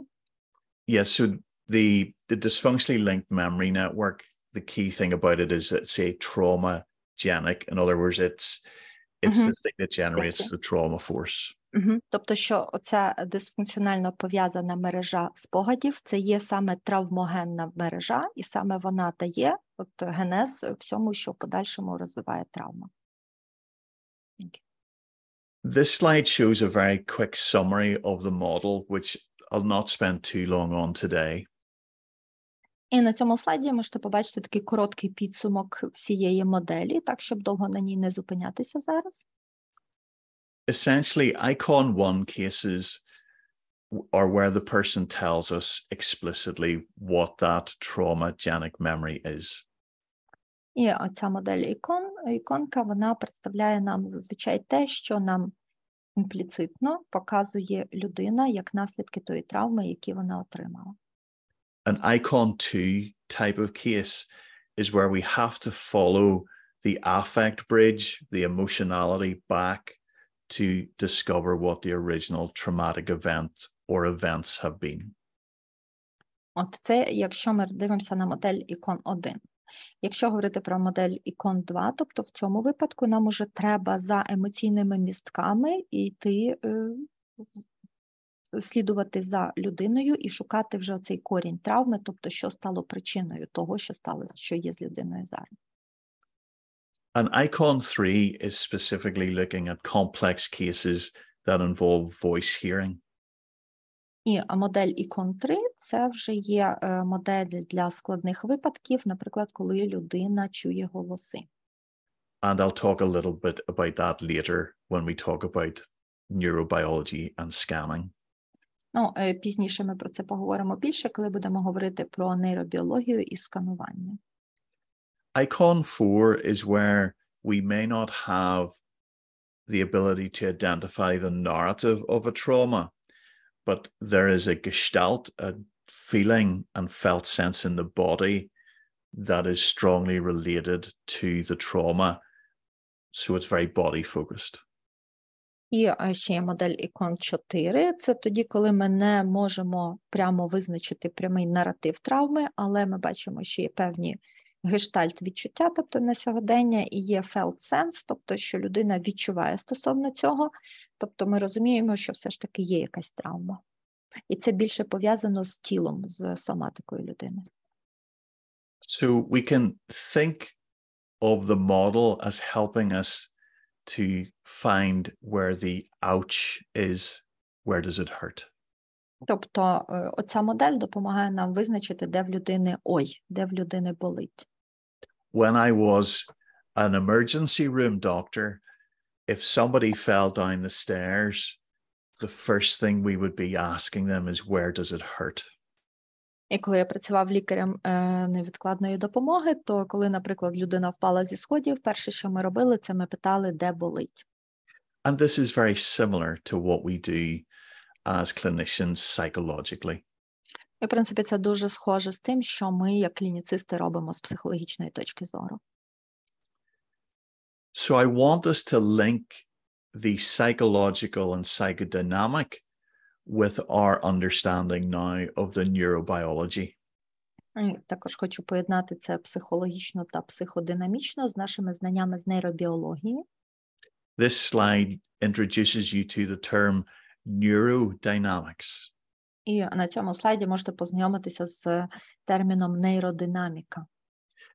This has been introduced in the book on the screen, Out of Its Mind. І ця концепція добре представлена в тій книзі, яку ви зараз бачите на екрані, це «Поза межами розуму». This book by Alan Hobson and Jonathan Leonard reminds us to involve both what we know about the mind with what we know about the brain. І в цій книзі автори Алан Хобсон і Джонатан Леонард нагадують нам про необхідність поєднання того, що ми знаємо про розум і про мозок.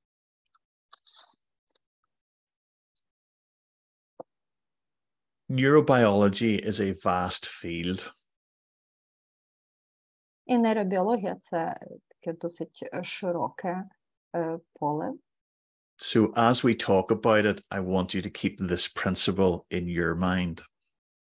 І коли ми будемо про це говорити більше, я хочу, щоб оцей принцип ви завжди тримали на увазі.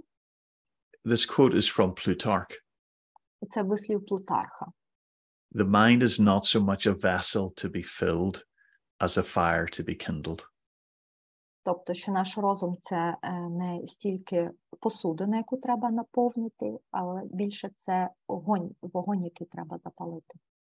I invite you not to try and stuff every fact into your mind with the rest of the talk, but to consider how it may spark an interest for you. Тобто я заохочую вас не вкладати собі в розум, в голову кожен факт наступний, про який ми будемо говорити, а більше звертати увагу на те, яку іскорку у вас це запалить і як ви це зрозумієте. Many of you will be familiar with the work of Professor Paul Miller. Я думаю, що більшість з вас знайомі з роботами професора Пола Макліна. Paul was an American doctor and neuroscientist who introduced us to the triune brain. Пол був американський психіатр і нейронауковець, який презентував нам концепцію триєдиного мозку. He proposed this evolutionary model that the human brain was really three brains in one. Тобто він запропонував оцю модель еволюційного розвитку мозку, в якій мозок має в собі одночасно три частини.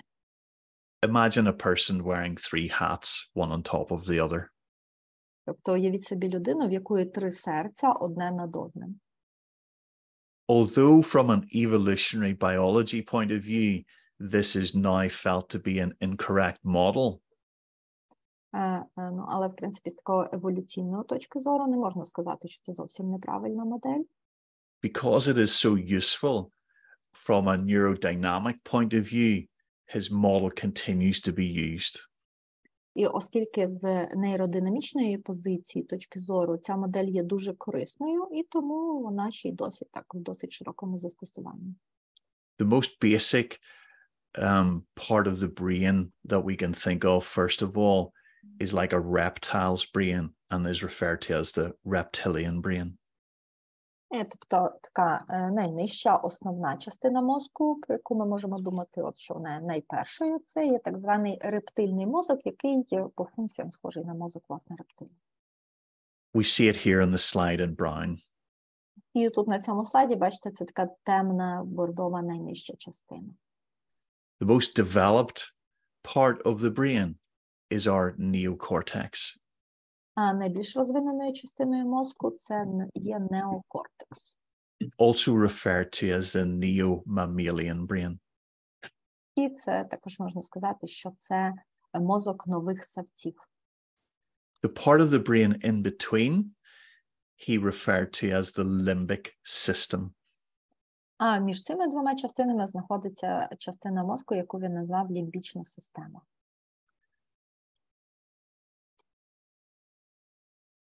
We can see here on this slide specifically about the limbic system. І на цьому слайді можна побачити таке більш детальне зображення, власне, лімбічної системи. The limbic system was originally defined by Paul Miller as a series of cortical structures at the boundary between the cerebral hemispheres and the brainstem. І лімбічна система Полом Мілером з самого початку визначалася як певна система підкоркових утворень, які є зв'язком між корковими структурами та підкорковими. The name limbic comes from the Latin word for border, limbus. І, власне, це слово лімбічний, воно походить від грецького слова лімб, що означає межа, образ. The structures, when taken together, were known as the limbic lobe. І всі ці структури, поєднані разом, мають одну спільну назву лімбічна доля. So it is important to recognize that the limbic lobe was first described by Broca in 1878. І також важливо знати, що вперше цю лімбічну долю описав вчений Брока в 1878 році. And his publication in French, Le Grand Lobe Limbique. Написав це в його роботі французькою мовою «Велика лімбічна доля». So the limbic system is Paul Maclean's work, which was a more recent publication, but knowledge of the limbic lobe has existed from the late 1800s. Тобто, власне, поняття лімбічна система – це є надбання Пола Макліна, і воно є так відносно нещодавно описаним, але до того було певне уявлення, знання про лімбічну долю, і оці знання вже є з кінця 18 століття. So I want you to begin to start to recognize that many of the terms that we see here on this slide are going to be recurring terms because they are so important. Тому хочу також, щоб ви зрозуміли, що ці терміни, які ви зараз бачите на слайді, Вони у нас будуть періодично повторюватися, тому що всі вони дуже важливі. You will see the following represented on this slide as parts of the limbic system. І в подальшому також ви побачите всі оці частини, які зараз ви бачите на слайді, що це все є складовими частинами лімбічної системи. The hippocampus, Гіпокамп, the amygdala, амігдала, мигдалина, the hypothalamic nuclei, гіпоталамічні ядра, ядра гіпоталамуса, the thalamus, таламус, the corpus callosum, тіло, корпус калозом, мозолисте тіло, and дякую, the cingulate gyrus. і поясна звивина. Whenever we consider these elements, I will explain to you one theory about how information travels through that system. І далі, коли ми будемо більше говорити про цю теорію, я вам більше поясню, як саме це впливає, як впливає взаємодія цих частин на ці проблеми, які виникають в людині. So if we look at the triune brain, when we're looking at neurobiology, keep in mind we want to use this to help us explain and bring meaning to information processing for our patients. Тобто, якщо ми повернемось до цієї теорії триєдиного мозку, то побачите, що ця концепція в цілому має дуже велике значення для того, як краще ми можемо пояснити нашим клієнтам процеси, які відбуваються в їхньому мозку. So the following is how I would use that with a patient. Тобто, все, що ми будемо далі говорити, ви можете це також використовувати для того, щоб говорити своїм клієнтам. We can use our hand. Щоб це показати, можна використовувати руку. The brown from the slide represents the part of my arm below my wrist. Тобто ця найнижня частина, найнижча, яка на слайді, вона показана, ну, це можна зобразити, що це частина руки, яка переходить в зап'ясток. Zoom's going to think we're all putting our hands up. Да, в Zoom зараз ця функція розпізнавання піднятої руки, тому Пол сидить з піднятою So рукою. don't worry if that happens. At our wrist, the next part that information meets as it comes up is it comes into the limbic system, which is our base of our thumb and our thumb, okay? Тобто найнижча частина – це от є зап'ясток, через нього до нас в мозок потрапляє інформація, далі вона потрапляє в лімбічну систему, а лімбічна система – це можна сказати, що це така більша частина саме долоні і великий палець. The thumb, which sticks out from our hand, represents the olfactory bulb, which deals with smell. А великий палець, який він у нас на руці так іде трошки в сторону, він представляє ольфакторні, тобто нюхові цибулинки, які у нас в мозку відповідають за сприйняття запахів. And our fingers represent the neocortex. А остальні всі пальці, решта зверху, вони представляють неокортекс, тобто кору.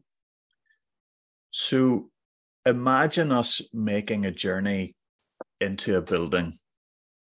І давайте уявимо зараз, що ми заходимо в якусь будівлю. And that we represent information. І в цьому процесі, який ми зараз будемо уявляти, ми будемо представляти інформацію. The reptilian brain is us arriving into the building at the foyer.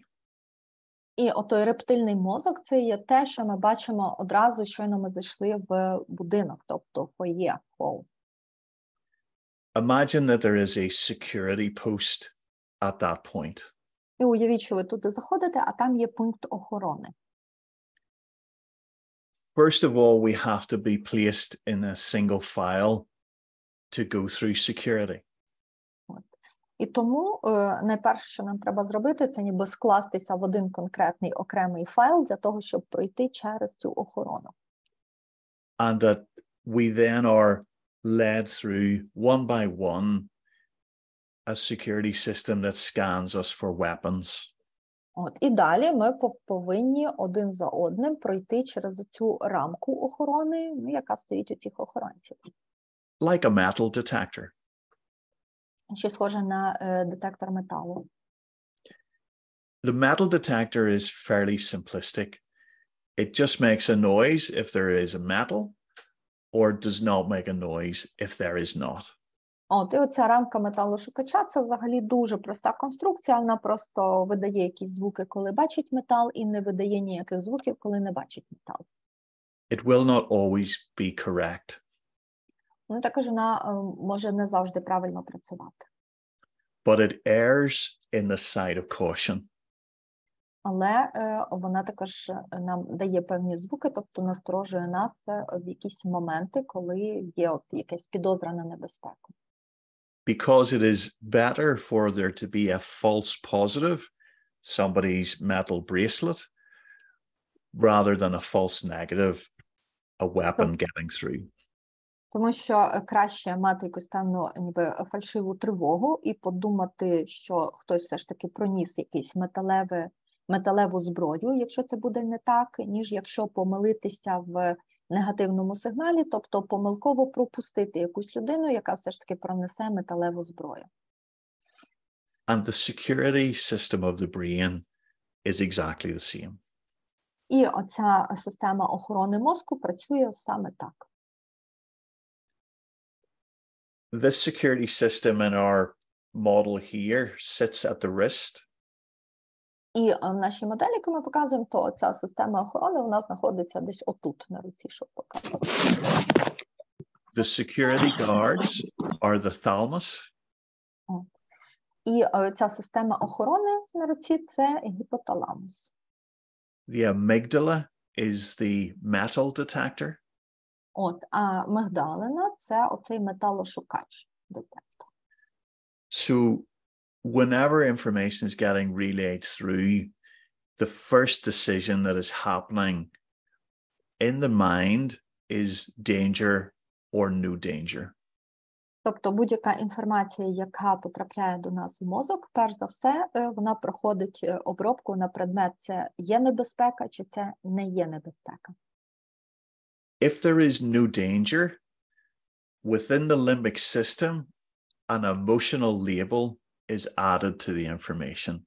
Fear, anger, sadness, joy. Якщо визначено, що це не є небезпека, тоді лімбічна система надає їй, ніби відставляє її як в сторону, приймається її, і тоді лімбічна система також надає їй певного емоційного значення, якусь певну емоційну назву. Тобто, чи це є страх, злість, сум або радість. And so the security guards then direct us through to the rest of the building. І коли ми пройшли цю перевірку, тоді оці охоронці проводять нас в наступну частину будівлі. This is thalamic relaying up to the neocortex. І це таке певне реле, тобто певний шлях від таламуса до кори неокортексу. We can imagine ourselves moving from the ground floor to the first floor to the top floor of a building. І уявіть, що зараз ми піднімаємося тут з першого поверху, там до наступного поверху і аж до верхівки цієї будівлі. So this part of the triune brain model can be used to help people understand how normal information travels up to a place where it becomes integrated with learning and past experience. Тобто, от з цієї позиції оця модель триєдиного мозку допоможе нам пояснити нашим клієнтам, як саме інформація до нас потрапляє, і як саме вона потрапляє в ці частини, коли вона буде вже інтегрована в життя або інтегрована в поняття минулий досвід людини.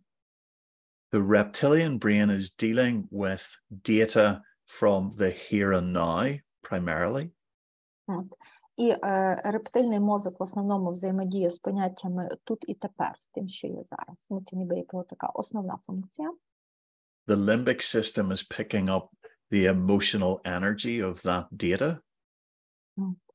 А лімбічна система, вона в основному забирає собі і розпізнає емоційну енергію у тих даних, які потрапляють. And the neocortex puts that in the context of our lived experience. А кора переформатовує цю інформацію, надаючи їй певного контексту змісту відповідно до нашого життєвого досвіду. And so we can see from different methods of therapy, such as EMDR, that we replicate that direction of travel. I'll explain that further in a moment. І тому з різних методів, наприклад, з EMDR, ви можете побачити, що ми послідовно відтворюємо той самий шлях інформації, але якоїсь інформації з минулого, але ми це відтворюємо в теперішній момент, коли працюємо. On the slide, we see two things represented, Paul MacLean's tri-brain model, and then the 8 phases of the EMDR method. І на цьому слайді ви можете побачити це паралельне зображення триєдиного мозку за Полом Макліном і також 8 фаз процесу EMDR-терапії. Phase 3, for those of you who are not EMDR clinicians, is referred to as the assessment phase. В принципі, для тих, хто не є EMDR-терапевтом, можете побачити, що модель триєдиного мозку добре відповідає цим першим 3 фазам EMDR-терапії і також, власне, третій фазі оцінки. However, it is important for you to understand that this is not case history taking or formulation. This refers to the assessment of the traumagenic memory that is to be processed in therapy. Але також важливо розуміти, що те, про що ми зараз говоримо, це не є певним шляхом до діагностики чи постановки якогось визначення стану, це більше є до моменту визначення травмогенної пам'яті і процесу її переробки, опрацювання. As is common with many methods, EMDR helps us to assume the position of dual attention. І як більшість інших методів, EMDR, зокрема, допомагає нам зосередитися на моменті подвійної уваги. We are inviting the person to have one foot in the traumagenic memory. Тобто ми пропонуємо людині стояти одною ногою в травмогенній пам'яті, в травмогенних спогадах. And their other foot in the current present with you, the therapist. А другою ногою стояти в теперішньому моменті, тут і зараз, в кабінеті з терапевтом. And we hold our balance between the two. І тоді ми намагаємося утримувати баланс між цими 2 ногами. A position which allows for processing and reprocessing. І намагаємося тримати баланс між 2 протилежними процесами, тобто процесінгом і репроцесінгом, тобто обробкою і переробкою. We hold this position because across the 8 phases, we are only really doing 3 core activities. І ми намагаємося утриматися в цій позиції, тому що протягом всіх 8 фаз, насправді, ми маємо лише 3 дії, які повторюються. We first identify and activate the dysfunctional memory network. Перше – це ідентифікувати, визначити та активувати ту дисфункційну мережу спогадів. This makes it vulnerable to change. І таким чином вона стає чутливою до змін. We then take the activated memory and we shift it and change it. І далі ми беремо ці активовані спогади, ми їх переключаємо на іншу сторону і змінюємо. And then we stabilize that memory system again. І потім після цього ми стабілізуємо знову цю систему спогадів, систему пам'яті. Ultimately, this helps us not to simply achieve a state change for that moment, but to actually have a longer trait change. І саме завдяки цьому ми таким чином досягаємо не короткочасних змін в пам'яті саме на момент тут і тепер в процесі терапії, а ми досягаємо довготривалих змін в пам'яті. So we can see in the assessment phase, we follow Paul MacLean's model. Тобто, бачите, що говорячи про моменти доступу та оцінки, ми тут завжди йдемо і слідуємо моделі Пола Макліна. We start with what is the worst part of the trauma for you, the worst image, which we can broadly consider as neocortical. Ми починаємо з питання, що є для вас найгіршою частиною спогадів, що є для вас найгіршим образом з цього спогада, тобто ми починаємо з того моменту, за який відповідає кора. We explore the story the person tells himself about that trauma. What does it mean to them? Далі ми досліджуємо історію цієї травми в контексті того, що саме ця травма означає для пацієнта, для клієнта. For example, it may be, I'm going to die. Наприклад, це може бути, що я, мабуть, помру. Please note that it is expressed in the present tense. Але, будь ласка, це ніколи не висловлюйте в теперішньому часі. We then drop down into the emotions, which we consider as the limbic system. What is the emotion of this traumagenic memory? Тобто далі ми з цим, наприклад, помиранням, з цим всім ми спускаємося нижче в лімбічну систему, де ми починаємо шукати емоційне значення цієї події, тобто шукаємо емоційний момент в травмогенній пам'яті, в травмогенних спогадах. And we next drop down into the body, the realm of the reptilian brain. Where do you feel this in your body? А далі ми спускаємося нижче і шукаємо, де є тілесні відчуття, що ми відчуваємо в тілі, і це вже є робота, і це вже звертання на рівні рептильного мозку. This is one way that can help us to remember how we can most effectively activate a dysfunctional memory network. В принципі, розуміючи це може бути одним із таких можливих шляхів кращого розуміння та запам'ятання, як саме ми можемо активувати оці дисфункційні спогади. However, so far we have only talked about movement from the ground floor to the top floor within our building metaphor. Або також можна розповідати, використовуючи нашу метафору будівлі, говорити про те, що тут ми піднімаємося з першого поверху до верхнього поверху.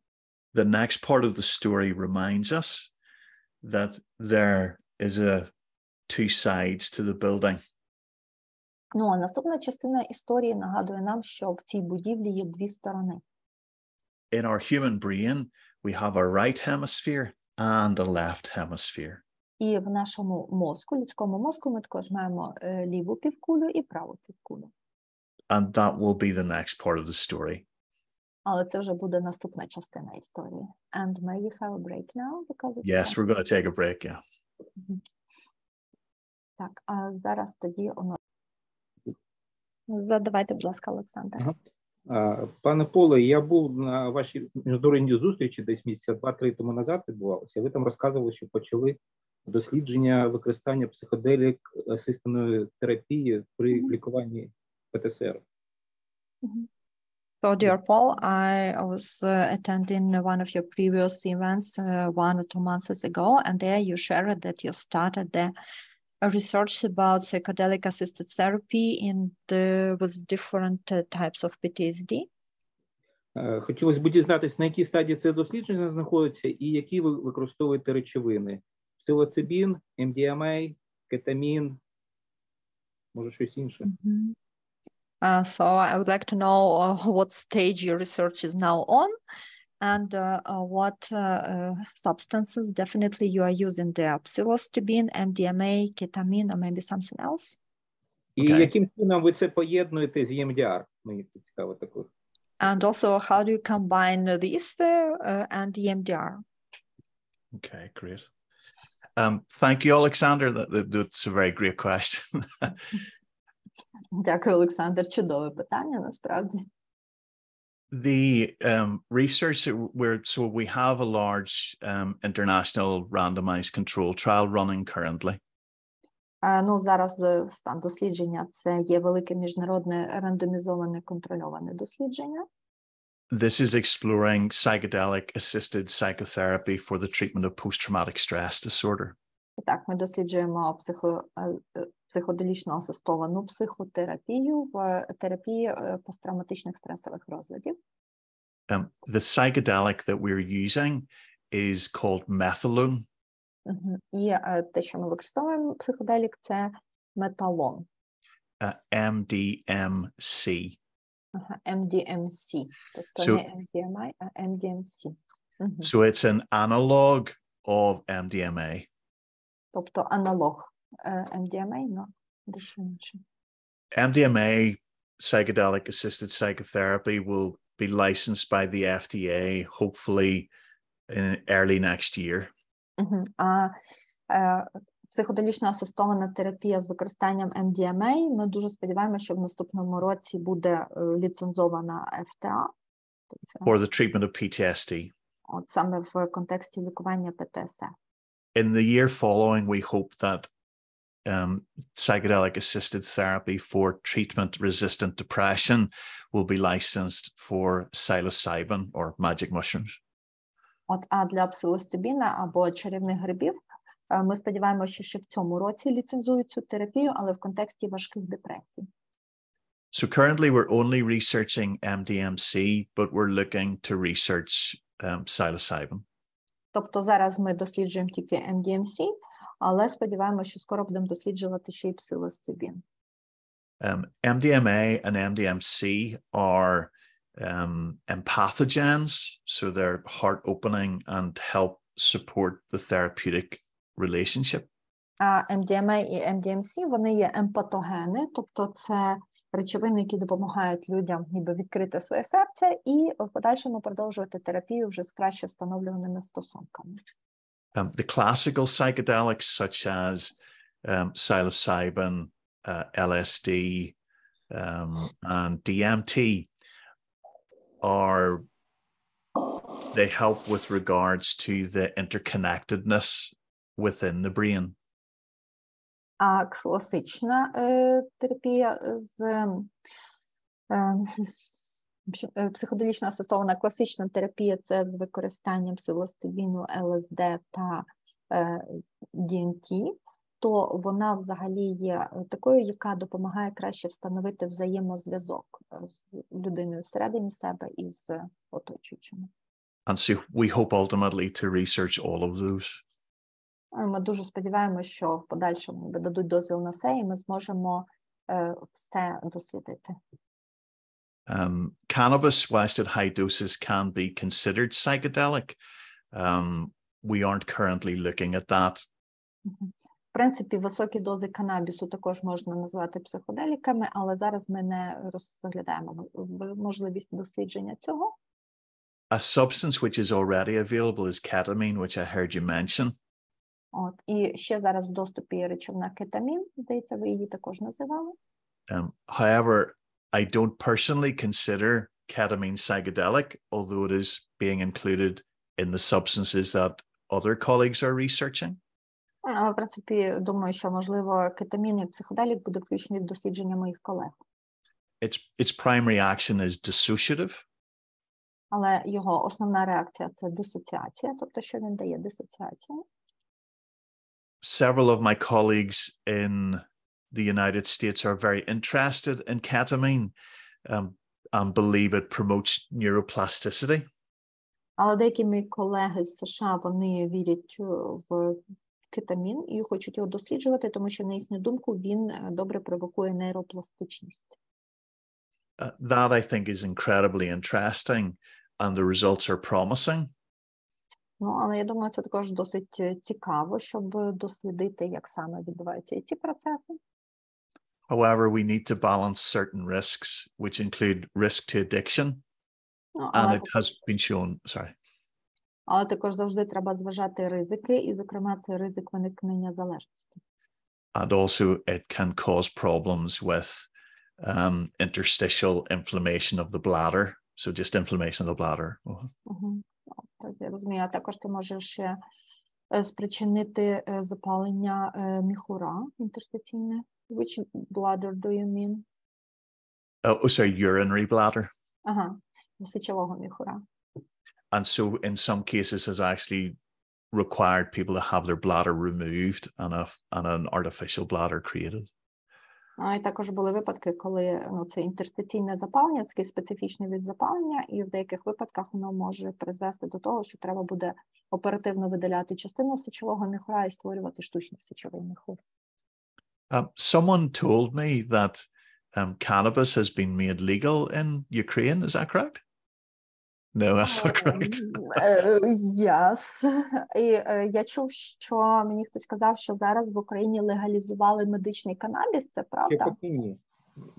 Йде мова, тобто законопроект, розглядається Верховною Радою.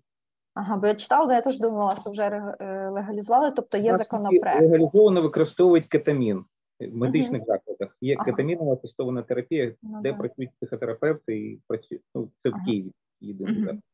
So in Kiev we have legalized ketamine-assisted therapy, but talking about medical cannabis, we have it like the proposition to the government. So the law is just in a process of legalization, but not yet.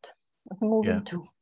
Well, if anybody is interested in, if I can support people with regards to psychedelic research, with regards to Ukraine, with I don't know if Alexander's doing research, but please reach out because I would certainly be keen to support that. І мені дуже цікаві дослідження, якщо у вас також в Україні проводяться. Олександр, ви про це говорите, не знаю, може і ви цим займаєтесь, але було б цікаво, якщо ви займаєтеся, або знаєте, хто займається, то нехай сконтактують зі мною, можливо, можна робити щось разом. Добре, у нас є асоціація українська психоделічних асистованих терапій, тобто вона більш така дослідницька, я передам контакти. Well, we have a Ukrainian association of psychedelic assisted therapists, and well, mostly it is researchers there, so I can give them your contacts and maybe they will contact you. Yes, please do. Поле, так все-таки про EMDR. Як можна чи подіяти разом з ПАТ? Thanks for reminding me. So yes, in terms of EMDR, currently the RCT that we're conducting does not utilize EMDR. В принципі, зараз ті, хто працюють, мої колеги в цій сфері, не поєднуються з EMDR. However, one of my colleagues and supervisees is using group EMDR in relation to ayahuasca. Але одна з моїх супервізантів, вона в Сполучених Штатах поєднує групове EMDR в поєднанні з ритуалом ayahuasca. So we can think of there being three elements to psychedelic assisted psychotherapy: preparation, the sitting and dosing, and then integration. Тому можемо думати про те, що в цьому процесі психоделічно асистованої терапії можна виділити ніби три частини: підготовча, далі впровадження або індукція і інтеграція. My colleague Jess Converse in California is using group EMDR for preparation and integration. І мій колега в Каліфорнії то використовує EMDR лише на стадіях препарації, приготування та інтеграції. And I think that has great utility. Але я думаю, що це також дуже гарна можливість. Does that answer Alexander's question? Дякую. Це відповів. So, would you like to answer some more questions? Yeah, if anybody else has a question. Just while we're seeing if anybody wants to put their hand up, the exciting thing about psychedelics is it's very closely aligned to the type of processing we use within EMDR. Ну і також теж цікавий факт тут стосовно цієї психоделічно асистованої терапії, що процеси, які в цьому використовуються, вони досить близькі до того, що ми робимо в EMDR. Where it's not directive and it's very client-centered. Також це дуже недирективний метод і дуже клієнтоцентрований. We will often use phrases such as go with that, trust the process. Ми також часто використовуємо фрази побудьте з цим, довіртесь процесу. And indeed, some colleagues who knew Francine Shapiro, whenever she was developing EMDR, would say that her own experiences with psychedelics shaped that. Ну, і також мої колеги, які працювали з Франсін Шапіро, яка і розвивала і винайшла метод EMDR, то казали, що вона також ділилася своїм власним досвідом використання психоделіків, і частково цей досвід також вклала в цей метод. Okay, thank you. Anna, I think I can see a hand. Так, в мене є питання стосовно, якщо там буде в подальшому затронути це питання, то я почекаю відповідь. Але питання стосується контузій, бо це з боку нейропсихології впливає і застосування EMDR при черепно-мозкових травмах, коли є фізична вплив. So, well, I have a question, and maybe if you will speak about this today, but later, so I will wait. Okay, my question is about contusions, because it is also about neuropsychology. So how can we implement and use EMDR with patients who have contusions, and especially some brain injuries and some cranial injuries? I mean, when we have a physical injury of a brain. Yeah, thanks. That's a good question, Anna. Дякую, Анна, це чудове питання. So the first thing about brain injury, it's a bit like buying a house. Location is very important. Перше, що стосовно травми черепно-мозгової, це локалізація травми, тобто яка саме частина мозку пошкоджена. In the most complex cases of head injury, I would recommend neuropsychological testing to see what limitations to information processing exist. І при якихось важких ушкодженнях, черепно-мозкових травмах я б рекомендував якесь нейропсихологічне тестування, щоб дослідити, наскільки ушкоджені процеси і які є в людини обмеження після травми. So far, I've really only touched upon functional changes in the brain, but I will go on and cover some of the important structural areas. However, testing of each individual patient to understand their limitations is key. І, в принципі, так, з огляду на те, що була травма в цілому, але я б дивився конкретно, яка частина і наскільки ушкоджена, і що у пацієнта зараз вже є в клієнта, які обмеження, а що ще залишилось. Тобто дуже індивідуально, саме за розміром і вираженістю травми. So as we touch on some of the structural areas, if Anna can come back in again with the question, if she feels she wants to expand that a little bit more. Тобто, і далі ми трошки більше торкнемося частин мозку, і, можливо, тоді, Анна, якщо буде цікаво ще щось, то, може, задасте це питання ще раз пізніше вже. Okay, thank you. Anybody else? We okay to continue? We have some questions in chat. Yeah, sure.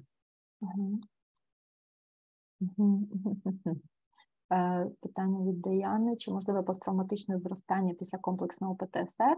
Якщо так, чи відрізняється це від посттравматичного зростання при простому ПТСР? So, is it possible a post-traumatic growth after CPTSD, complex PTSD? And if yes, so what is the difference between this post-traumatic growth and post-traumatic growth within just simple PTSD? Okay. So first of all, I think it's important to make sure we're all talking about the same thing when we use the term complex PTSD. Перш за все, давайте визначимо, чи ми маємо на увазі одне й те саме, коли вживаємо поняття комплексне ПТСР. For many years, as traumatologists, we talked about and used the phrase complex PTSD. Тому що дуже багато років ми всі досить вільно так використовували цей термін комплексний ПТСР. However, it was only with the introduction of ICD-11 that it is now codified within one of the diagnostic systems. Але лише в класифікації ICD-11, це МКХ-11, лише там уже з'явилось це визначення як встановлений діагноз. And so complex PTSD within the ICD-11 system has the foundation of post-traumatic stress, plus then some of the additional chaos that we see in the more complex patients in terms of their presentation. І от саме в класифікації МКХ-11 уже визначається комплексний ПТСР як комбінація того, що в людини є певна травма в структурі, і також ще в поєднанні з певними додатковими якимись ніби хаосами, незрозумілостями, які в цілому ускладнюють те, як саме клієнт проявляється перед нами. And this includes profound impairment of interpersonal functioning. От. Ну, і це також ще включає в себе певне поглиблене внутріперсональне пошкодження внутріперсонального функціонування. More severe difficulties with regards to affect regulation. Також тут ще є ще більші труднощі в регуляції афекту. And then often a sense of being permanently broken and damaged with no hope of repair. І також тут ще є відчуття такого постійного зламаності і пошкодженості без сподівання, що колись я відновлюся. I think when we define it within the ICD classification, that many of those individuals can be profoundly helped by therapy, but it is unlikely that they would be entirely healed with the current treatments that we have. So I'm not including psychedelic-assisted psychotherapy. І тому, зважаючи на те, як комплексний ПТСР подається в класифікації МКХ-11, то я думаю, що, в принципі, більшість тих людей, хто підходить під цей діагноз, вони можуть бути повністю зціленими, але не думаю, що це можливо тими методами, які у нас зараз є. Тому, в принципі, в свою психоделічно асистовану терапію я людей з комплексним ПТСР не включаю. Now, the DSM manual has taken a slightly different pathway, and it was, of course, updated prior to the publication of ICD-11. Але в класифікації DSM вони використовують трошки інший шлях до встановлення цього поняття, тому тут воно дещо відрізняється з тим, що говорить МКХ-11. DSM is currently in its 5th edition. І я маю на увазі DSM в теперішньому виданні, тобто оновлено. You mean DSM-5? Yes, DSM-5, yeah. Тобто DSM-5 оновлена класифікація. And so what it allows is the standard definition of post-traumatic stress, but within the additional potential to add in a qualifier about degrees of severe dissociation. Тут визначається КПТСР як наявність посттравматичного стресу плюс наявність додаткового потенціалу і того, що може призвести людину ще до додаткової дисоціації. And it's important to understand that that does not directly map across to the definition of complex PTSD within ICD-11. І тому тут дуже важливо зрозуміти, що не перетинаються оці визначення в цих двох класифікаціях DSM-5 і в МКХ-11. So I think with regards to post-traumatic growth, the first thing that we need to say that is in regards to a severe response to trauma, that post-traumatic growth is possible. Тому, говорячи про посттравматичне зростання, то важливо зрозуміти, що в даному випадку спостерігається занадто сильна відповідь на травму, тобто настільки сильна відповідь травмуюча, що тут можливо і взагалі неможливе зростання. Research teaches us that there is still potentially at least 1/3 of people who suffer from post-traumatic stress that go on to have some degree of permanent post-traumatic stress being present. Тому що дослідження показують, що приблизно третина людей, вони досить тривалий час страждають від посттравматичного стресового розладу, і приблизно половина з них, вони, з часом їхні симптоми не полегшуються. Okay. The results in most of the patients that we have looked at so far, and this is very preliminary, are mostly working with complex PTSD. І, в принципі, більшість клієнтів, з якими ми працюємо, це так навскидку, то я думаю, що в більшості з них саме КПТСР. And early findings of my group have shown a highly substantial change in their presentation with improvement. Але також ранні результати досліджень моєї команди показали, що у них також відбуваються досить ранішні і сильніші зміни в речовинах. Це and that has included all the areas of complex PTSD that are required for ICD-11. І оці зміни можна спостерігати в усіх частинах КПТСР за визначенням МКХ-11. So affect regulation, interpersonal functioning, and then also the sense that they have no hope of healing. Тобто я маю на увазі оце афективну регуляцію, також інтраперсональне функціонування і оце відчуття, що в мене немає навіть надії на зцілення. Does that answer your question? Чи я відповів на ваше питання?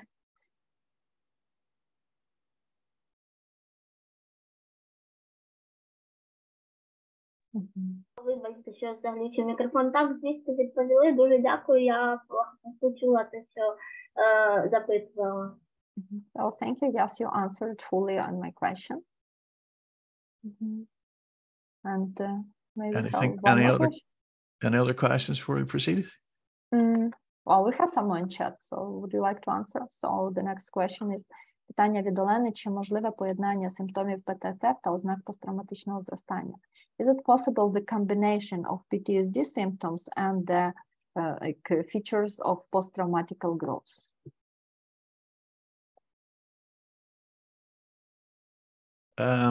Yeah, I'm not sure what the question is. Is it, well, could the combination of the symptoms of PTSD and also kind of symptoms of post-traumatical growth altogether? I mean, you can of course have both manifesting, that a person can experience growth, for example, in a greater sense with the psychedelics. For example, people often report a growth in the sense of connection with other people.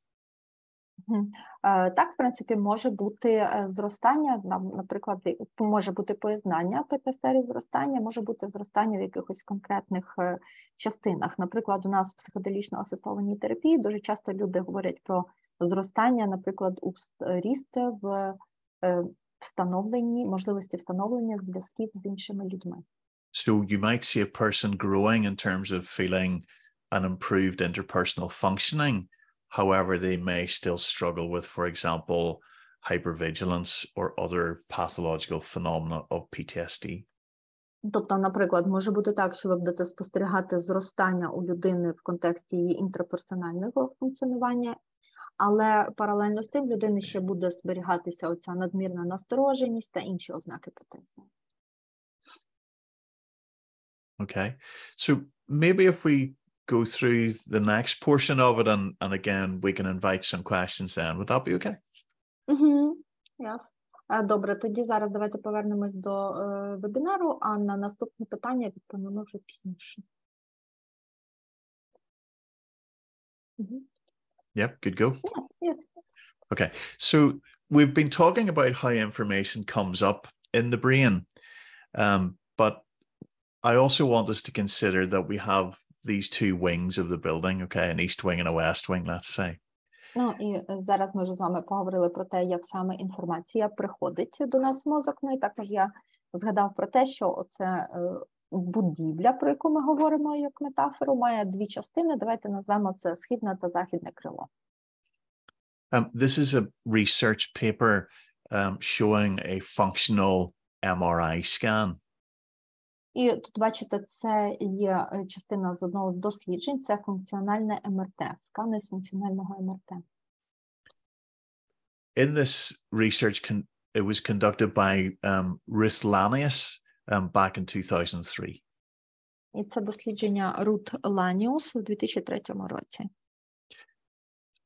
In the scan, we see the scans from a husband and a wife who were involved in a very serious road traffic collision, which involved the death of a child in very difficult circumstances. І це скани чоловіка та дружини, подружжя, яке потрапило в дуже сильну автомобільну аварію, яка супроводжувалася сильними ушкодженнями, плюс смертю їхньої дитини і подальшими також важкими обставинами життя. The husband scans are represented at the top of the slide and the wife scans at the bottom. Тобто верхня лінія, верхня частина – це скани чоловіка, а під лінією – це скани дружини. The black and white and grey represents brain structure. Оте кругле сіро-чорно-біле – це показується структури мозку. And the yellows and oranges through to red represents brain activity as a measure of perfusion. Поверх того включення такі жовто-оранжеві місцями до червоного показують місця активації мозку в процесі виконання дослідження з контрастною речовиною. We mentioned the dissociative form of post-traumatic stress disorder. І ми вже сьогодні згадували про дисоціативну форму ПТСР. Okay. And these two scans represent at the bottom a dissociative type of post-traumatic stress compared to the husband scan at the top, which represents perhaps more classical post-traumatic stress. І от на цих двох сканах, тобто нижні скани, скани дружини, вони і показують дисоціативний шлях посттравматичного стресу, а верхні скани, скани чоловіка, показують такий більш класичний шлях реакції на стрес. So let me be clear, both of these individuals meet criteria for post-traumatic stress disorder. Але також за іншими ознаками обоє вони мали всі критерії посттравматичного стресового розладу. They are describing what happened within the scanner, and this is what these pictures represent. І вони підтверджують також, що відбувалося під час проведення сканування, і оці скани тут представлені на картинці. Let me orientate you first of all to the wife's scans at the bottom of the picture. І давайте спочатку розглянемо скани дружини, це нижня частина під лінією. In the picture on the left and the picture on the right, the front of the person's head is to the right of the slide. Тобто на обох цих зображеннях перед з правої частини, тобто, якщо розуміти, що це є зрізи голови, тобто ніс з тої сторони, де шкала, де збоку це шкала від жовтого до червоного. So we can recognize that the activity is occurring at the back part of her brain. Тобто ви бачите, що активність, яка спостерігається, вона є в задній частині мозку. This relates to activity in her visual cortex. Тобто це є активація в її зоровій корі. So she is reliving the trauma. She sees the death of the child happening in front of her at that moment. Тобто, коли вона згадує цю травму, вона проходить через візуальний образ дитини, яка померла через ушкодження і поранення. You can see that the activity and functioning levels in her brain are very different from her husband's scan in the scan above. Але також ви бачите, що рівень та місце локалізації активності в її мозку дуже сильно відрізняється від рівня та місця локалізації активності в мозку чоловіка, те, що над лінією. In the scanning, we see that in her scan, the activity is unilateral, it's one side of the brain. But in the husband's scan, we're seeing activity that is across the midline, so both right and left. Також, якщо дивитись на скани дружини, ви можете побачити, що тут активність є унілатеральна, тобто вона є тільки з одного боку. А скани чоловіка показують нам, що в нього активність переходить серединну лінію мозку, і активність є з обох сторін. Remember, they are both undertaking exactly the same activity. Але також згадайте, пам'ятайте, що вони пройшли обоє через одну й ту саму подію. What we see in the husband's scan is that his activity, the greatest part of the activity is in the left hemisphere. Якщо розглядати скани чоловіка, то бачите, що основна активність є в лівій півкулі. We're seeing activity in the language center that helps him to find the right words for what he has experienced. Бачите, що там є активність в центрі мови, тобто це допомагає йому підібрати правильні слова для того, щоб виразити свої почуття. We are still seeing activity in his visual cortex, so he is reliving and seeing the trauma. Також в нього все ще спостерігається активність в зоровій корі, тобто він все ще згадує і переживає раз за разом події травми. but activity in the corpus callosum and in the hippocampal formation, which is memory making, is much more active than his wife's. І також його активність в мозолистому тілі, це посередині, і також в гіпокампі, також, ви бачите, спостерігається набагато сильніше, ніж у дружини. And there is some, however, limited activity in the prefrontal cortex. І також бачите, що в нього є така певна дуже сильна активність в префронтальній корі.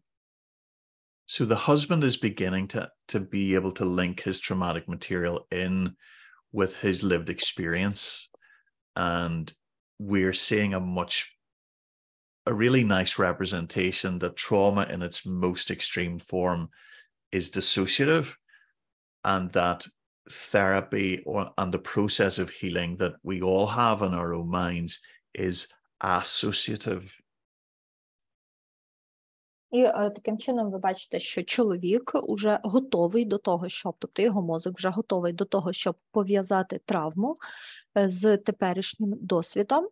І також перед цим він також знаходився в стані дисоціації, а терапевтичне втручання, яке було йому проведено, воно призвело до зворотнього процесу асоціації.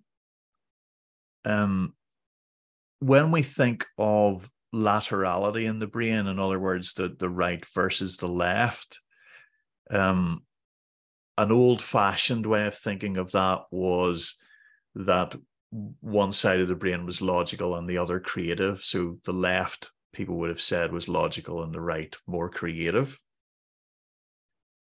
Ну, і також, якщо говорити про латеральність мозку, тобто згадати, що в нього є дві півкулі, дві сторони, права, ліва, то раніше, це вважається зараз вже як застарілі погляди, вважали, що одна половина більш логічна, друга більш креативна, тобто ліва половина – це більш логічна, а права більш креативна.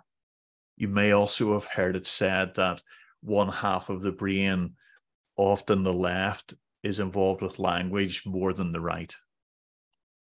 Ну і також, можливо, ви чули, що завжди одна половина мозку, одна півкуля, зазвичай це ліва, вона більше включена в процеси мовлення, ніж права. It is important that you understand that that is entirely incorrect. Але також важливо, щоб ви розуміли, що це повністю неправильно. Let me be clear, both sides of the brain are intimately involved in language. Ну, перш за все проясню, що обидві півкулі мозку повністю включені в мовлення, в мову. There is a functional interdependency in the healthy brain. Є така певна функціональна взаємозалежність в здоровому мозку. It is the right hemisphere that is aware of living. In a sense, the right hemisphere is aware of the left hemisphere. Тобто права півкуля, вона повністю усвідомлює, що відбувається, і права півкуля також усвідомлює існування і що робить ліва півкуля. In this slide, you see a picture of myself with Professor Derek Farrell on the right, who some of you may know. And in the middle, the rather short chap, is Dr. Ian McGilchrist. І на цій фотографії бачите мене, і з одного боку я, далі крайній справа це доктор Дерек Фарен, а між нами це доктор Ян МакГілкріст. Dr. McGilchrist is a psychiatrist, but also really a philosopher and a neuroscientist. І доктор МакГілкріст, він психіатр, але також він філософ і нейронауковець. His first book, which some of you may know, is called The Master and His Emissary. The person that is messenger, you could say. The Master and the Messenger. І його перша книжка, з якою, можливо, ви знайомі, це «Майстер та його повідомлення». In that book, he talks about how it is the left hemisphere that believes that it is the master, when in fact it is actually the right hemisphere who is the master. В цій книжці він описує про те, що буває так, що ліва півкуля вірить в те, що вона є мастером, хазяїном, хоча насправді права півкуля є цим мастером, хазяїном. The best way to think of this is that the right hemisphere is where we are present. Ian uses the word presencing. Але найкращий спосіб взагалі думати про цей аспект – це розуміти, що права півкуля – це те, де ми знаходимося зараз, тобто момент присутності.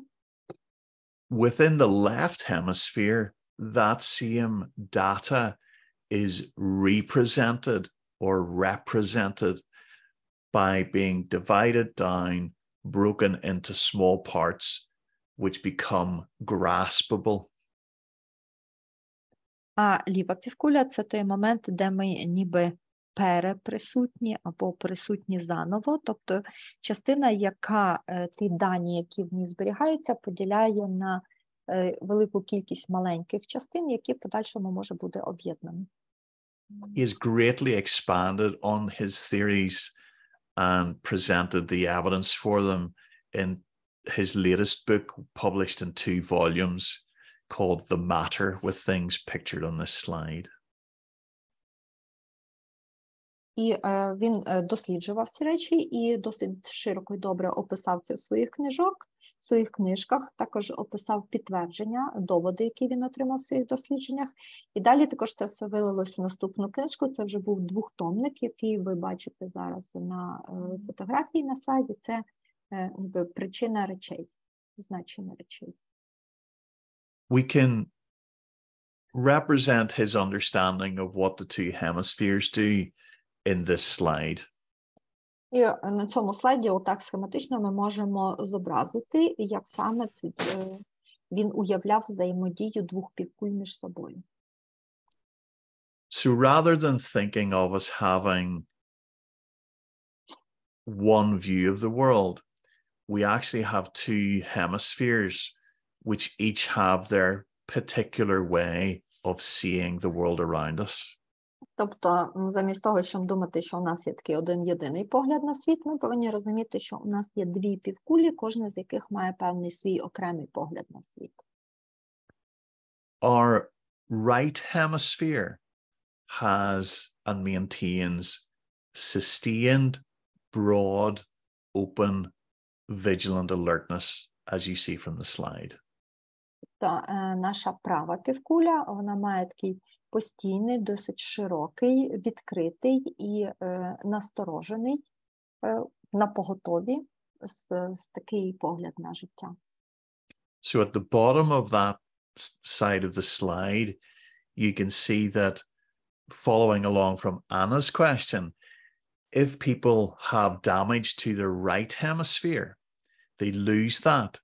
And what we see instead is those individuals having a pathological narrowing of the window of attention. І тому, якщо вже так звернутися до цього зображення і подумати, і згадати ще питання Анни, то ви можете зрозуміти, що люди, які отримали ушкодження правої півкулі, вони втрачають саме оці свої якості, і на виході у людини буде патологічно звужене вікно уваги. This can be so severe as to be presented to us in a man only shaving half of his face. Тобто, так зобразити схематично, це можна як людина, в якої є лише, яка поголила лише половину обличчя, тобто як намальовано.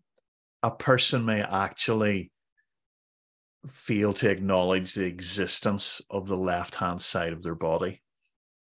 Тобто, перш за все, людина повинна ще усвідомлювати і розуміти, що в неї існує ще і ліва половина тіла. A condition we refer to as hemi, meaning half, neglect.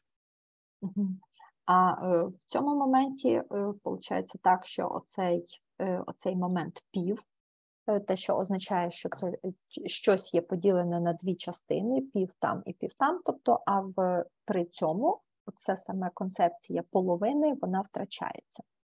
And this is because when the right hemisphere is damaged extensively, the left hemisphere is unopposed in its action. Тому що, коли ушкоджується права половина, то ліва половина тоді свої дії ставить на паузу. The left hemisphere's view of the world is narrow, sharply focused attention to detail. Тому що ліва півкуля має погляд на світ такий вузький, гострий, сфокусований і приділяє багато уваги деталям.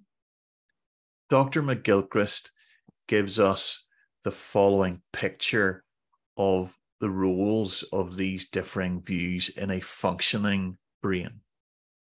І от доктор МакГілкріст щедро поділився з нами цим зображенням, цією картинкою, і саме так він представляє оцю різницю в функціонуванні двох півкуль. Let us imagine a bird feeding and eating seeds from amongst a gravel pathway. Ну, наприклад, уявіть собі пташку, яка сидить і їсть зернятка на могилі монаха. The left hemisphere is narrowly focused on determining what is a seed compared to what is a piece of gravel. Тобто на шляху, на дорозі. Тоді ліва півкуля, вона буде більш зосереджена на тому, які саме зернятка там є, а не на тому, які камінці лежать на цьому шляху. This is obviously a very important activity because it does not want to fill its stomach with gravel. Ну, і це також активність досить необхідна, тому що пташка ж не хоче з'їсти також якісь камінчики. However, imagine a cat being nearby. The bird needs... Sorry, go ahead. Уявіть собі, що десь поруч з цією пташкою вже є кіт. The bird needs to maintain a right hemisphere view of the world, which is sustained, broad, open, vigilant attention in order to keep itself safe from the cat. То тоді пташці також треба і включати своє правопівкульне бачення світу, тобто яке є постійне, широке, відкрите і насторожене, і це і треба для того, щоб зберегти своє життя. And so it is both hemispheres working together that allow the bird to function safely in a dangerous environment. І от саме те, що в цій пташки дві півкулі працюють в певній співдружності, оце і дає їй можливість безпечно існувати і жити в цьому світі. And this is not different for us as humans. Ну, в принципі, це і не відрізняється від нас, людей. So if we go back to Ruth Lanius's scans of the husband and wife, якщо зараз повернемось до тих сканів з дослідження Ruth Lanius, what we see is that information that comes up within Paul MacLean's model is being relayed at the level of the thalamus from the right hemisphere to the left. І якщо ще поєднаємо оці зображення, скани з отою теорією доктора Макліна, про яку ми говорили, то звернемо увагу на те, як у нас функціонує активність саме таламуса з огляду на праву і ліву півкульність. In the left hemisphere, it is dissembled into its constituent parts and scrutinized and understood. Тобто в лівій половині це активність говорить про те, що якісь речі, якісь спогади, вони є конкретними, конкретизованими, вони є зрозумілими, виділеними і якось окресленими. However, that is fixed and unchanging and therefore not a living concept. Але також вони є ніби відкритими до певних змін, і їх можна якось переробити, і тобто це не є така основна життєва концепція. So what is actually happening to our lived experience is a right hemisphere live feed. Тобто все, що у нас в житті відбулося, все, що є нашим життєвим досвідом, це все є в правій півкулі, і це ніби така наша їжа, наше харчування на все життя. It is dynamic and living in the right hemisphere. Тобто це є динаміка і це є проживання в правій півкулі. And for those of you who are mindfulness practitioners, this is being mindfully, consciously aware. От, і для тих з вас, хто практикує mindfulness, можете зрозуміти, що зараз ми говоримо про цю усвідомленість mindfulness. Оце саме тут вона. However, to be able to understand the world within which we exist, we need to take that living feed apart, break it down, label things, contextualize it. But as soon as we do that, it is no longer a living thing.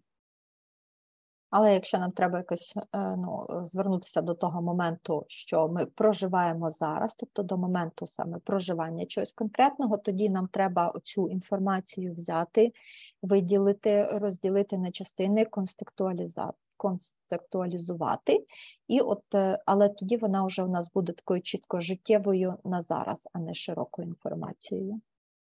So actually what we tell ourselves is our understanding and awareness of the real world is already a representation of that because it's our left hemisphere world. Тобто все, що ми самі собі розказуємо, як ми сприймаємо цей світ, тобто як ми цей світ сприймаємо і самі це усвідомлюємо, насправді це є лише ніби як відголосок чогось, тому що воно все вже існує у нас в голові, і це є діяльність лівої півкулі. The brain then takes that understanding of the world and relays it back to the right hemisphere, which continues to be aware of the living world as it is happening in the moment. Тобто все, що ми колись проживали, далі воно перепрацьовується і воно зберігається в правій півкулі, яка буде в подальшому це все сприймати як щось таке конкретне в кожен момент нашого життя. It is the right hemisphere and not the left that has the most access to knowledge and awareness. І от саме права півкуля, а не ліва, це те місце, яке має більше доступу до знань та усвідомлень. And this is why as therapists working with a client, it is vitally important that we learn to trust our gut and the felt sense in our body. І от тому нам, як терапевтам, дуже важливо пояснити нашим клієнтам ці моменти довіри своєму шостому почуттю, довіри своїм відчуттям, також, як ми кажемо, відчуваємо нутром, і довіри тому, що ми відчуваємо в своєму тілі. The more complex the patient, the more important that is. І чим складнішим є цей момент для клієнта, тим важливішим для нього він і є. Okay, great. Now I see Anna has come back in again, so. Дуже приємно, що Анна знову підняла руку. Можливо, що ти ще спитати, чи вже з відповіді повинна? Так, я хочу спитати стосовно того, коли ми маємо пояснити оцю концепцію правої-лівої півкулі нашим клієнтам і довіри до своїх почуттів. Бо якщо в нас є клієнт з травмою прив'язаності, наприклад, або складними травматизаціями, то наскільки це корелює з теорією часток? Тобто при ранніх травматизації там іноді з'являються оці частки.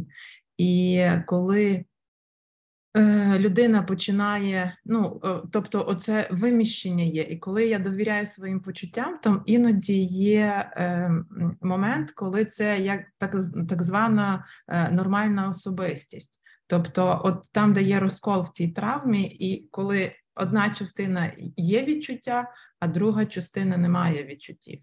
Тобто як це корелює? Тоді людина не хоче собі довіряти, бо це витіснене переживання. Чи, Оля, ви розумієте, про що я питаю? Українською ніби да. So I have a question. So how can we and when, if we need to explain to our client this conception of left and the right hemisphere and to explain them the importance of this trust, toward their bodies. So what if the client has severe traumas, as for example, the trauma of the attachment trauma from the early childhood, or they have some other severe traumas? How can it correlate with the theory of parts? So when the person has a very early childhood traumas, then it can create some parts. And for example, it can be a displacement of the trust and the feelings, and there can be like two parts. One, it is like apparently normal, a normal person, and but the other part is so one part is feeling, another part don't have any feelings. So is it about that the person don't want to trust because it is something that was displaced previously? Okay, well, we've asked me a lot of questions. Okay, so again, I'm going to answer those as we go through, Anna, and come back if I miss anything. Okay, so the first thing is you mentioned about attachment. Okay, so before I go to that, I'll move to the next slide. What I want to invite us to think about, because you asked the most important question. The most important question is, why is this relevant to our practice with our patients? Зараз коротко відповім, потім повернемось далі. Ви згадали теорію прив'язаності, тому основним питанням є, чому це взагалі стосується вашого клієнта і вашої роботи з ним. The reason that is important is the word hope. І важливою причиною, чому це є дійсно важливим, це визначається словом надія, сподівання.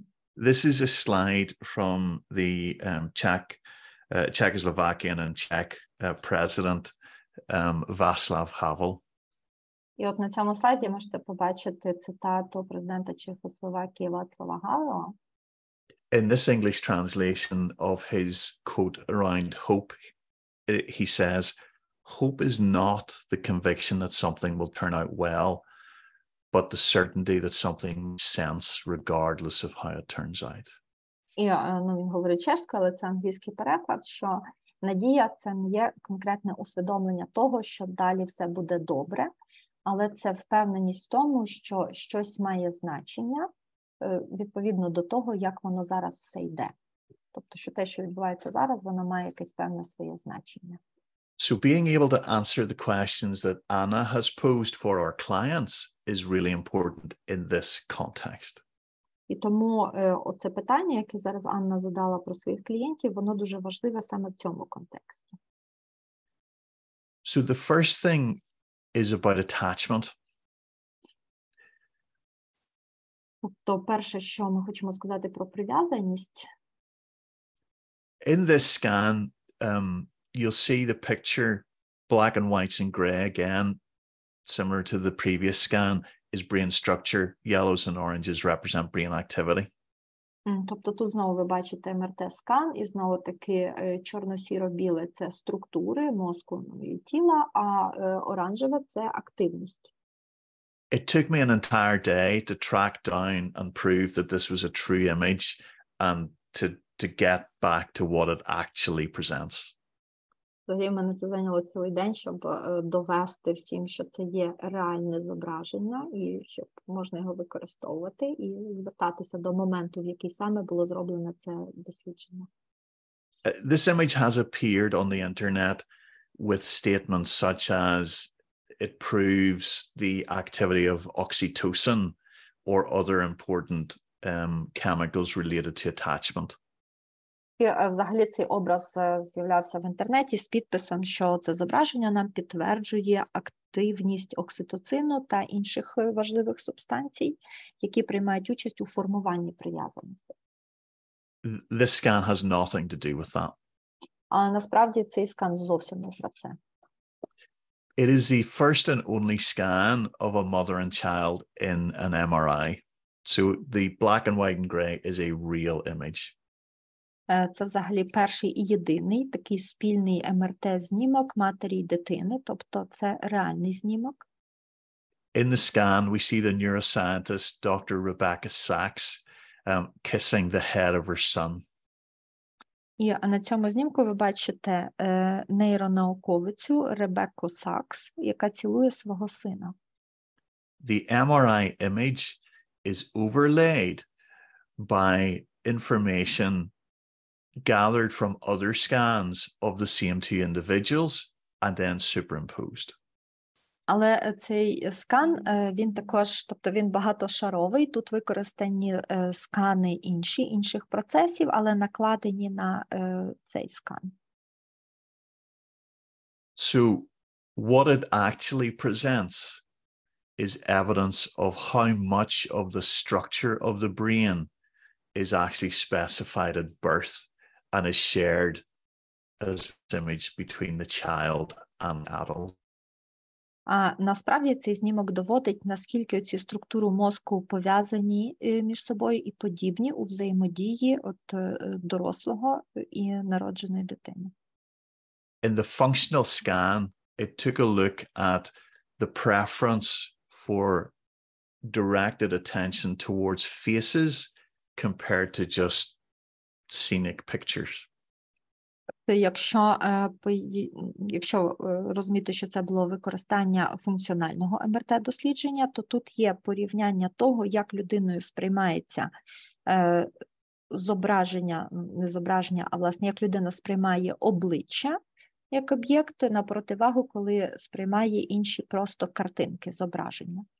And the organization of that within the brain, having a preference for faces instead of scenes, is a system that we see extending into the brain, including into the prefrontal cortex. І також можна було сказати внаслідок цих досліджень, що людина обирає краще сприймати обличчя, ніж якісь інші зображення, зокрема сцени, і в цьому також велику активність далі проявляє префронтальна кора. So at the top left of the slide, you see that I state the following. Тобто зліва надпис в лівій частині слайда описує те, що зараз відбувається. The Dr. Sachs's work shows us there is a neuro-environmental loop of plasticity, especially for the interaction of parental care and the developing amygdala, medial prefrontal cortex network, which has a key role in the functioning of human emotion. So this is a hardwired system that we see in this scan in the child and the parent. Тобто на цьому знімку доктор Сакс, вона показала абсолютно нові структури, нові аспекти в дослідженні, коли вона довела, що дуже важливим є оці нейропобудовані зв'язки і взаємозв'язки і циркуляція імпульсу в мозку. І це є дуже важливим для формування пластичності мозку дитини, і також для розвитку амігдали та інших частин мозку, і особливо ще середньої префронтальної кори. Тобто в цьому всьому приймає участь взаємодія між дитиною та матір'ю, і це має дуже велике значення для подальшого розвитку дитини. So in individuals who have not experienced a structural brain injury, we can reassure them that within a normal developmental model, they have a hardwired system and a software system that helps them attach. Тобто, якщо людина, яка не має занадто значних ушкоджень головного мозку, але вона мала оцей позитивний досвід раніше, то цій людині ми досить просто можемо повернути впевненість в її,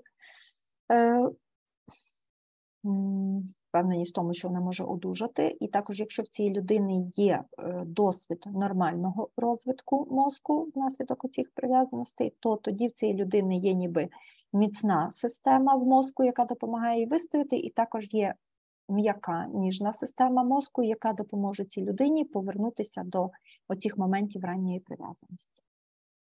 And the same regions that we know are important in attachment in the child are the very same regions that regulate affect in the adult. І, в принципі, ті ж ділянки мозку, які відповідають за формування прив'язаності у дитини, то в дорослому віці ці ж ділянки мозку відповідають за регуляцію афекту. The impact of attachment problems in the child are recognized as manifesting problems with affect regulation in the adult. І, тобто, взагалі, проблеми прив'язаності в дитячому віці, в дорослому віці маніфестують як проблеми в регуляції афекту. Therefore, part of the role that we have as therapists with these individuals is to help them begin to be capable of affect regulation. Тому одним з правил взаємодії терапевта і клієнта це є почати навчити людину, зробити її здатною і спроможною регулювати власні афекти. When we consider most of the models that we're talking about so far, look at the activity and neurobiology within us as an individual. І якщо ми підсумуємо все, що ми знаємо з усіх моделей психотерапії, які ми сьогодні згадували, і будемо це порівнювати з тою активністю в мозку, яку можна дослідити. However, the research and invitation by some of the greatest minds in neurobiology is now inviting us to consider that we must consider the functional neurobiology of two systems. So it's an inter-neurobiology, not a mere intra-neurobiology. So the neurobiology of two people rather than of one. Але жодні наукові дослідження не пропонують нам досліджувати з нейробіологічної точки зору саме, власне, оцей взаємозв'язок між двома людьми. Тобто всю нейробіологію, яку ми досліджуємо, це завжди йде нейробіологія одної окремої людини, а не нейробіологія зв'язку. So here in this slide, we see some work which is referring to the work of Alan Shore.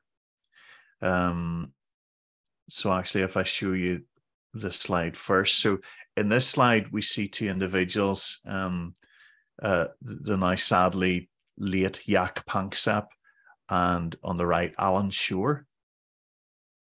І зараз давайте згадаємо ще дослідження Алана Шора. І от на цьому зображенні зліва це Jaak Panksepp, а справа Алан Шор. Jaak Panksepp talked about the importance of bottom-up processing, and Alan Shore talks about left-to-right processing. І Jaak Panksepp говорив про те, що процеси йдуть знизу вгору, а Алан Шор говорив про право-лівосторонність процесів. I apologize because that's a gross oversimplification, which I'll expand on. Вибачте, це я так дуже просто назвав те, що вони говорили, але далі я розширю це. Більш подробно розкажу. Dumas in the publication listed at the bottom of the slide invites us to move away from a classical one-brain neuroscience towards a two-brain model. І от джерело інформації, яке тут згадується в нижній частині слайду, воно якраз і відсилає нас від нейробіологічного дослідження одного мозку до нейробіологічного дослідження двох мозків. So we see here in this slide Alan Shore representing that there is a synchronization and attunement right brain to right brain. And this is what we see in attachment. It's what we see in therapeutic, a healthy therapeutic alliance. От тут на цьому слайді можете бачити результати дослідження Алана Шора. Він довів про те, що наші праві півкулі можуть між собою синхронізуватися, підстроюватись, підлаштовуватись одна до одного. І це і відбувається в процесі формування прив'язаності, і це ж і саме відбувається в формуванні здорового терапевтичного альянсу. It is the right temporoparietal cortex which allows us to make sense of another mind.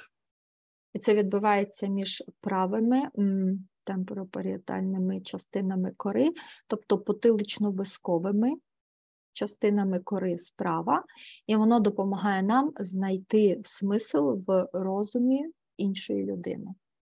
And here we see that Dumas' comment of making sense of another mind residing in the right temporoparietal cortex is in agreement with Ian McGilchrist's comment that it is the right hemisphere that is the seat of consciousness. It is aware and conscious of the other.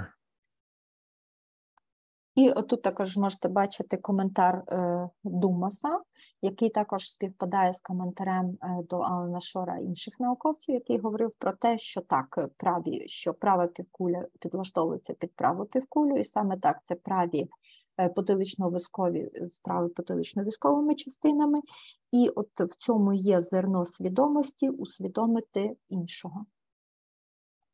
So in this scan that shows us that there is shared hardwiring that is inherited by the child, we can imagine that in this healthy attachment, which is also an energetic system that Alan Shore reminds us about, that the blank slate of the child downloads the software from the parent in a healthy attachment.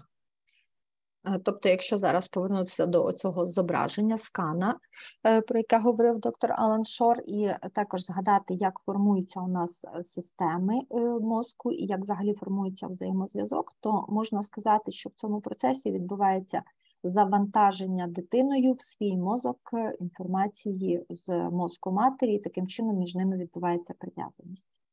So with our patients, we can use the example of a smartphone. І це саме і відбувається між цими правими півкулями, а саме правими темпоропаріетальними частинами кори. І якщо говорити про сучасний світ, то можна поєднати це з смартфоном. The child is like a new smartphone. Тобто дитина – це як новий смартфон. The parent is like the cloud that has all these different applications, some of which can be downloaded to the smartphone. Матір, чи батько, опікунська фігура – це є ота хмара, яка має в собі багато різних застосунків, і деякі з них можуть бути завантажені на цей новий смартфон. So for problems with attachment or trauma, there may be either a failure to download the software, or what is downloaded is corrupt, or in fact, sometimes the wrong software. Тобто, якщо говорити про проблеми з прив'язаністю, то тут можна говорити, що виникло або проблеми з, власне, завантаженням цих додатків, або додатки завантажені, але вони або неправильні, або неправильно працюють, або це ніби не підходять під цей смартфон. So it is the interaction formed between the two neural systems that is actually at play, and can therefore only be fully understood when we consider what is happening within us as the therapist and what is happening neurodynamically within the patient. Тобто, якщо це розглядати як взаємодію двох систем, взаємодію по певну гру між двома мозками, то от саме це відбувається у взаємодії між терапевтом та клієнтом, і також це може відбуватися ніби внутрі мозка самого клієнта, інтерперсонально. So if we imagine this image in the center maps out all of the connections between the right and left hemispheres. Тому зараз, якщо звернути увагу на це зображення посередині, то можете побачити, що тут також зображені всі зв'язки, які існують між правою та лівою півкулею. The bundles of fibers here at the corpus callosum at the top in the middle and at the cerebellum at the bottom of the picture are huge points of crossover. От, і можете побачити, що в основному зв'язки між двома півкулями це є центральний такий величезний пучок, це є оте мозолисте тіло, і також з самого низу зображення, бачите, це є мозочок, така структура, і тут бачите, що є дуже багато різних волокон, які між собою перетинаються, поєднуючи дві півкулі. It is important to realize that the function of each hemisphere is to inhibit the other. І також важливо розуміти, що функція кожної з півкуль полягає в тому, щоб пригнічувати іншу. We see within Ian McGilchrist's model that when we lose our right hemisphere, what the person presents with is an unopposed action of the left. І, як показував нам доктор МакГілкріст на цьому зображенню, якщо людина втрачає те, що в нього було в правій півкулі, то тоді ми бачимо лише те, людина може показувати нам, представляти лише те, що вона може робити з позиції лівої півкулі. So the system of hardware and software that is acquired as we grow is what is going to reflect how we process information. Тобто оця позиція, те, що ніби є в нас жорсткий диск, м'який диск, от, і він просто сприймає різну інформацію. Це і такий є хороший опис того, як саме ми опрацьовуємо подальшому інформацію. So whenever we consider how we will bring this to bear in understanding our trauma patients, it has various elements. І тому, якщо далі перенести це, як маємо ми з позиції цієї концепції розуміти наших пацієнтів, от, то в цьому також є декілька частин. On this slide, we see a few of those from left to right: attachment theory, adverse childhood experiences, complex trauma, PTSD and complex PTSD, and the theory of structural dissociation. І на цьому зображенні бачите декілька компонентів, і так, якщо перераховувати їх зліва направо, то це є теорія прив'язаності, важкий досвід дитинства, комплексна травма, ПТСР, комплексна ПТСР, і також теорія структурної дисоціації. And across this range, this will interface with areas such as neurobiology, the adaptive information processing model of EMDR, the ICON model I talked about, psychosocial models, pathology, and even the socio-political environment. І бачите знизу стрілку, тобто це ті процеси, які йдуть, перетинаючи собою всі оці частини, всі оці процеси, тобто об'єднують їх і з ними. Це і нейробіологія, це і адаптивна модель, адаптивна обробка інформації, як модель EMDR, також психосоціальні моделі, також патологія і також навіть і соціально-політичні моменти тут можуть бути. And so just quickly move through some of those. We can see the importance of the work of Vincent Fleety and the adverse childhood experiences, which I won't go into in detail. І далі можемо коротко зупинитись на дослідженнях Феліті, яка досліджувала негативний досвід дитинства, важкий досвід дитинства.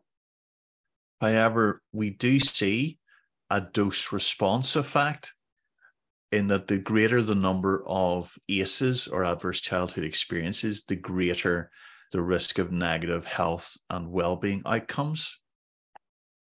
Тобто тут вона довела, що чим більший рівень є в дитини цього пережитого негативного досвіду дитинства, важкого травмуючого, тим в подальшому є більший ризик виникнення різних негативних станів, зокрема проблем зі здоров'ям.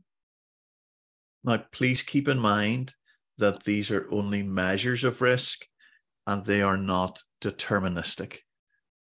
Але також завжди розумійте, що це було просто ніби вимірювання, прораховка ризиків, а не є конкретне визначення, що саме так буде. And so if you are gathering information about ACEs, I invite you to also gather information about benevolent childhood experiences, what some people call counter ACEs. І тому, якщо ви збираєте інформацію про людину і підраховуєте всі оці негативні досвіди дитинства, то тоді ще, будь ласка, збирайте і які там були моменти сили, тобто те, що і деякі вчені називають контрнегативні досвіди дитинства. When we look at the impact of trauma on the childhood brain, let me first of all direct you to the right-hand side of the slide. Якщо ми будемо говорити про вплив дитячої травми на розвиток мозку, то давайте звернемо увагу спочатку на праву частину цього слайду. This is taken from a paper by McLaughlin and colleagues in 2014. Це інформація взята з дослідження 2014 року Маклохлін та колег. They've developed a model that takes a look at deprivation and threat as a way of dimensionally understanding trauma burden. Вони взяли за модель розуміння пригнічення та загрози як модель розвитку травми. So at the top half of the diagram, we could see that institutionalization may have high degrees of deprivation, but modest levels of threat. І на цьому графіку можете бачити в верхній його частині, тут велике значення надається моменту інституціалізації, яка в свою чергу сприймається як високий рівень депривації, і це є значна загроза для особистості. Neglect may include relatively low threat but high deprivation. Таке знецінення, занедбаність дитини, воно може нести в собі невисоку загрозу, але високий рівень депривації. Тобто вертикальна шкала – це депривація, горизонтальна – це загроза. However, physical and sexual abuse, we see, may have low degrees of deprivation but high threat. І також знизу можете бачити фізичне або сексуальне насилля. Воно несе низький рівень депривації, але високий рівень загрози. At the top right of the slide, we see a representation of the HPA axis. А зверху ми бачимо представлення вісі, гіпоталамо-гіпофізарної наднирникової вісі. The hypothalamus releases corticotrophin-releasing hormone to the anterior pituitary, which releases adrenocorticotropic hormone, which triggers the adrenal cortex to release cortisol. Тобто у нас є гіпоталамус, який виділяє кортикотропін, який релізинг фактор, який звільняє цей кортикотропін гормон.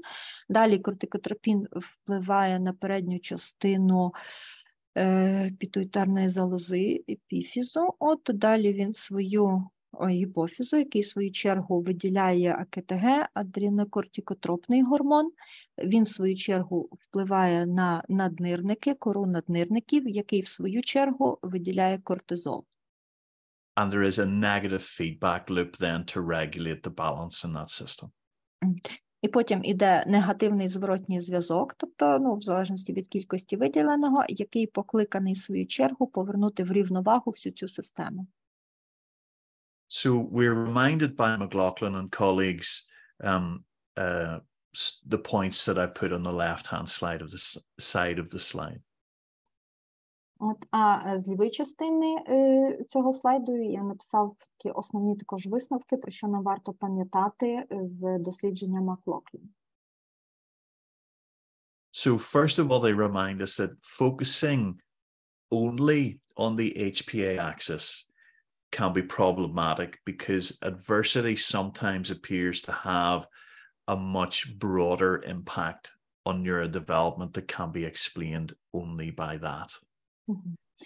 По-перше, якщо ми будемо опиратися лише на механізм оцей фізичний, тобто гіпоталамус, гіпофіз, наднирники, то це приведе до деякого проблематичного сприйняття цього, тому що якісь життєві негаразди іноді мають набагато ширший, ніж ми від них очікуємо, вплив на нейророзвиток дитини.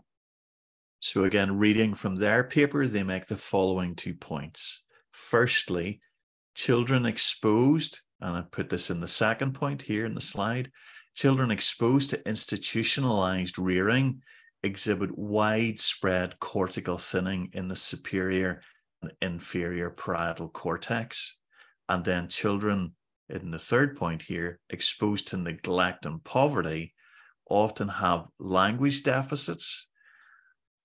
Hilliard and Wolf noted that there were accompanying differences in neural function supporting the language functions as well. So both of these areas, as noted in this fourth point, are an obvious consequence of the HPA axis or of cortisol.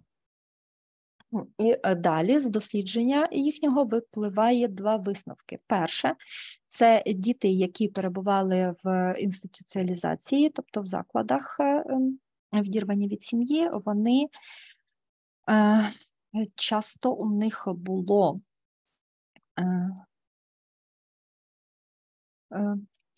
у них спостерігалось частіше стоншення кори саме в верхніх та нижніх паріетальних частинах. Верхніх. А ті діти, які частіше переживали занедбаність та бідність, у них спостерігалися дефіцити мовних активностей і спроможності до мови, і це підтвердилось дослідженням Hilliard and Wolf, і вони також говорили про те, що у них була між тими дітьми була дуже велика різниця в подальшому підтримці саме нервовими функціями головного мозку, підтримки навиків мовлення. Okay. So what does this have to do with our patients? Sorry, go ahead.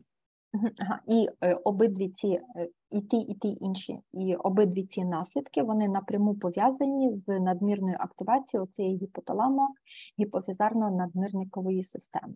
Тобто, чим більше спрацьовували гормональні зміни внаслідок стресу, тим більше в них були отакі фізичні зміни в мозку.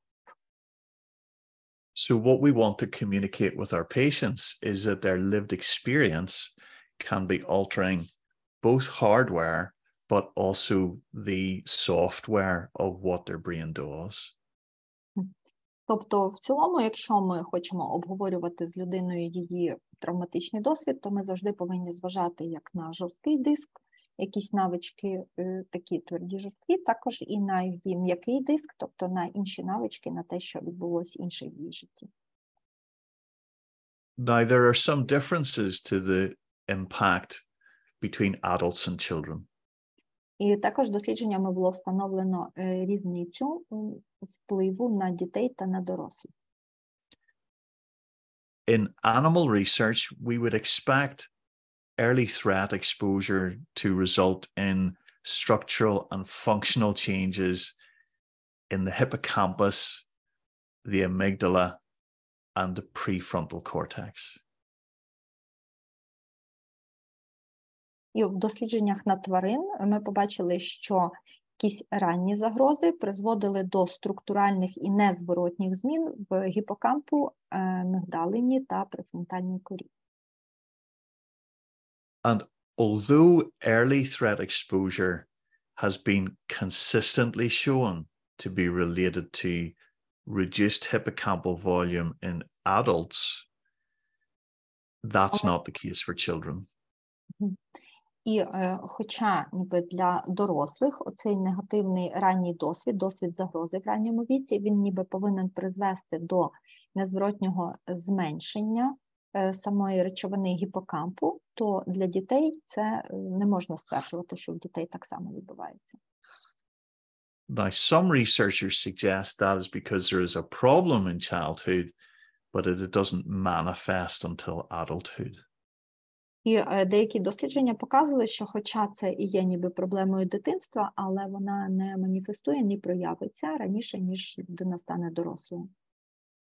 So, although we do not see a change in volume in children compared to adults with regards to the hippocampus, Тому, хоча ми і не можемо вказати, що ми спостерігаємо зміни в об'єму речовини гіпокампу у дітей стосовно в порівнянні з дорослими, we do see, however, a difference in the function of the hippocampus in children who have post-traumatic stress disorder symptoms compared to non-maltreated children. але ми можемо чітко стверджувати, що є різниця в функціонуванні гіпокампу у дітей, які мають симптоми посттравматичного стресового розладу, і дітей, які мали нормальний розвиток без цього. With children who were maltreated with post-traumatic stress disorder symptoms showing lower levels of activation of the hippocampus compared to their non-abused comparators. Тобто діти, які мали якісь негативні фактори, які не давали їм розвиватися, діти, які пережили насильство, які мали негативні фактори життя в дитинстві, у них спостерігалось зниження активності гіпокампу в порівнянні з їхніми однолітками, які не мали досвіду насильства в дитинстві. Okay. So again, the other area that's important that we've been talking about is the amygdala. And again, we see some differences between children and adults. І наступна частина головного мозку, про яку говоримо, це мигдалина. І тут також можна сказати, що є різниця між функціонуванням у дітей та у дорослих. So differences in the volume of the amygdala as a measure of the function of threat exposure, there's been no difference found in volume of the amygdala in children that have undergone high threat exposure. А якщо говорити про різницю в об'ємі самої речовини мигдалини, то діти, які стикалися з якимись загрозливими факторами, у них не спостерігалось відмінностей від самого об'єму мигдалини дітей, які не стикалися з загрозливими факторами. However, when we look at function, we do see a difference. So, for example, we find atypical processing of emotionally charged information. Але якщо розглянути саме функціонування, то так, тут була велика різниця, і ми знайшли в дослідженні 8 типових різниць, типових відмінностей в процесі функціонування. So these functional studies will often involve measuring the response to angry faces. Зазвичай ці дослідження включали в себе вимірювання відповіді злостю на якісь певні ситуації, які викликають злість, рівень злості. So in children who've been exposed to threat at a young age, we find that there is an alteration in the processing of facial emotion. І говорячи про дітей, які в ранньому віці пережили загрозу, то у них спостерігалась різниця і невідповідність до рівня злості і вираження її обличчя. These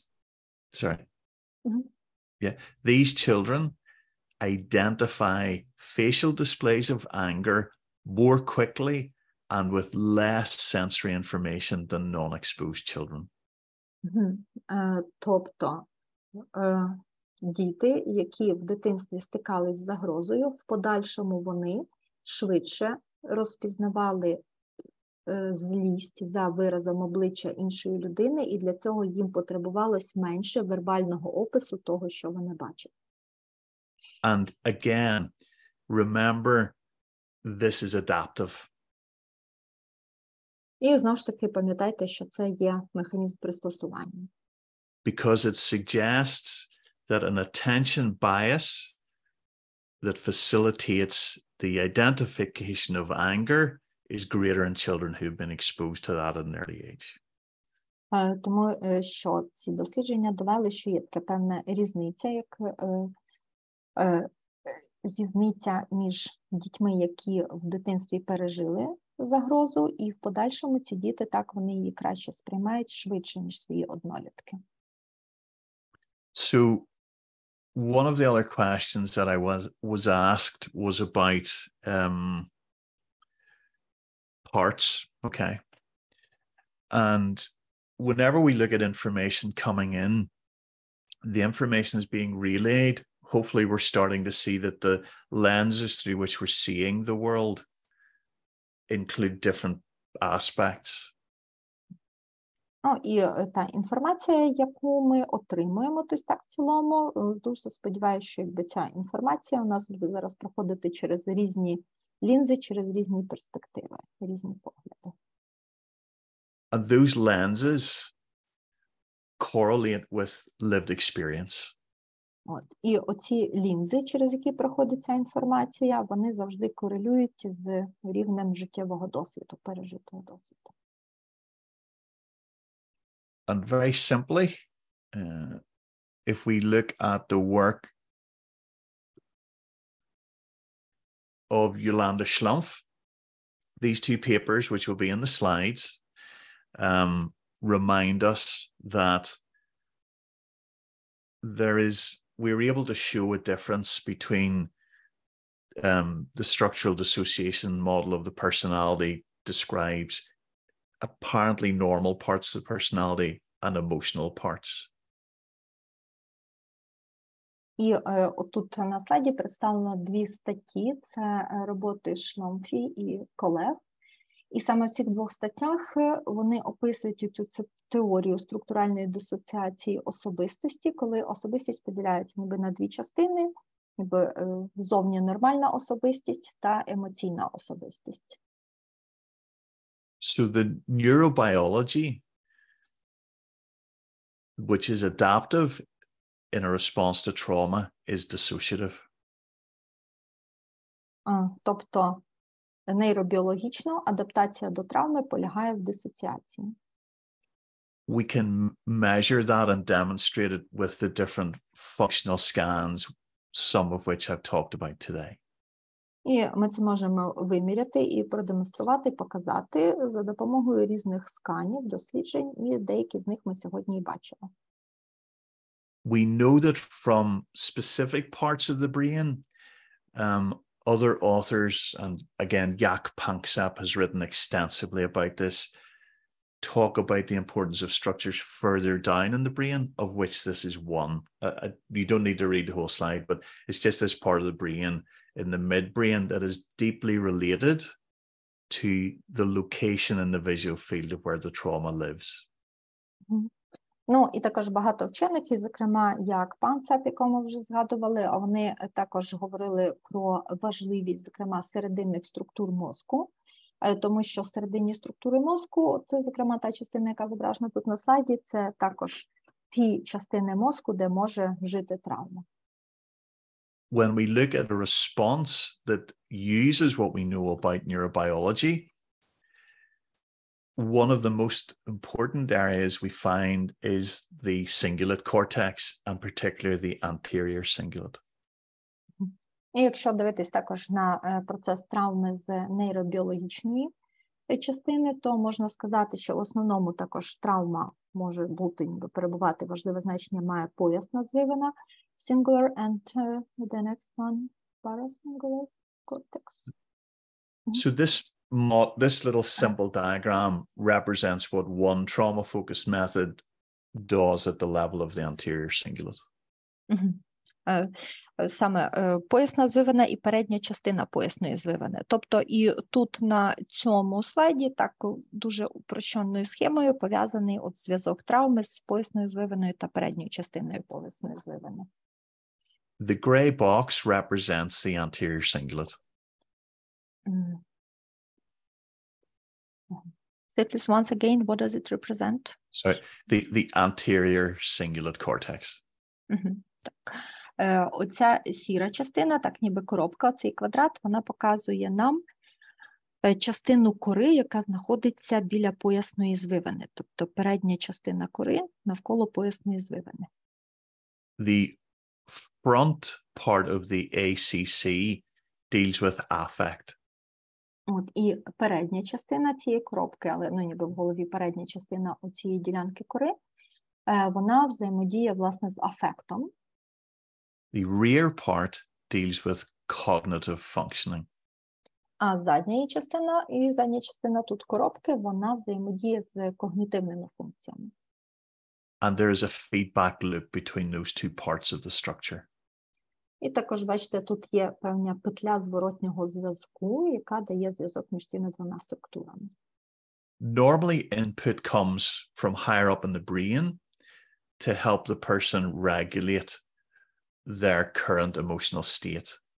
Тобто, зазвичай тут ніби входить, рух інформації відбувається зверху вниз, тобто інформація входить зверху вниз для того, щоб допомогти людині відрегулювати її теперішній емоційний стан.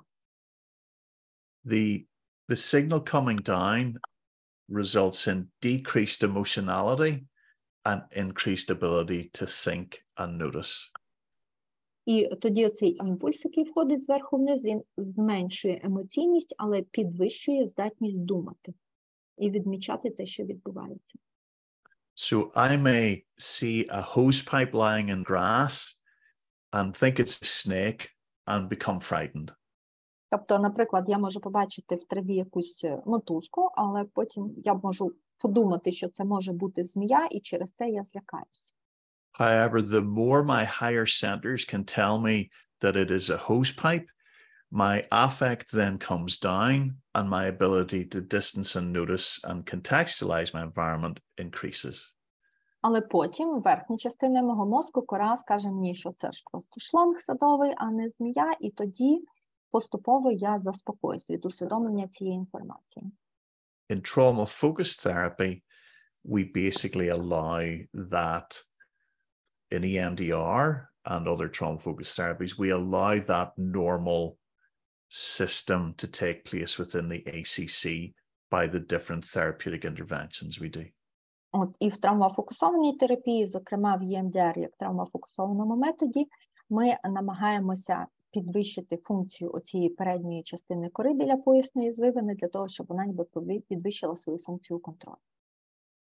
And so to summarize that and how we might communicate that to the patient, first of all, this quote from Einstein, you cannot solve a problem by thinking at the same level of thinking at which the problem was created. Ну, і це можна так підсумувати, і також добре це і пояснювати для клієнта. Як приклад, можна навести цитату Ейнштейна, що ви не зможете вирішити цю проблему, якщо будете думати на тому ж рівні, на якому ця проблема була створена. So when I talk to patients, I tell them stories. Тобто, коли я говорю з своїми клієнтами, я їм розповідаю різні історії. So let me finish by giving you this story about a coffee shop. Тому дозвольте мені закінчити історію про кав'ярню. So if you and I wanted to discuss something very privately, Тобто, якщо зараз хтось з вас захоче зі мною щось обговорити особисто, приватно, if we sat in a coffee shop which was full of people, but everybody was sitting in silence, that is like the traumatized brain. We wouldn't want to communicate. то якщо ми підемо в кав'ярню, щоб щось обговорити, і там буде повно людей, але всі вони будуть сидіти мовчки, то це і відбудеться приблизно те саме, що відбувається в мозку під час травми. Ніхто не захоче говорити зі мною. So in EMDR, we want to introduce background noise, which we use eye movements or other methods. А в EMDR ми тоді включаємо в цю систему ще ніби фоновий шум, який зазвичай буває, і для цього ми приєднуємо цей метод білатеральної стимуляції.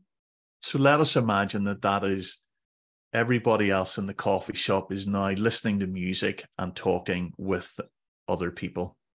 От, а зараз уявіть, що в цій кав'ярні всі люди, які там були, вони зараз або слухають музику, або між собою спілкуються. This has two consequences. І тут уже буде двоє наслідків. Firstly, it facilitates communication because now I am no longer worried about being overheard.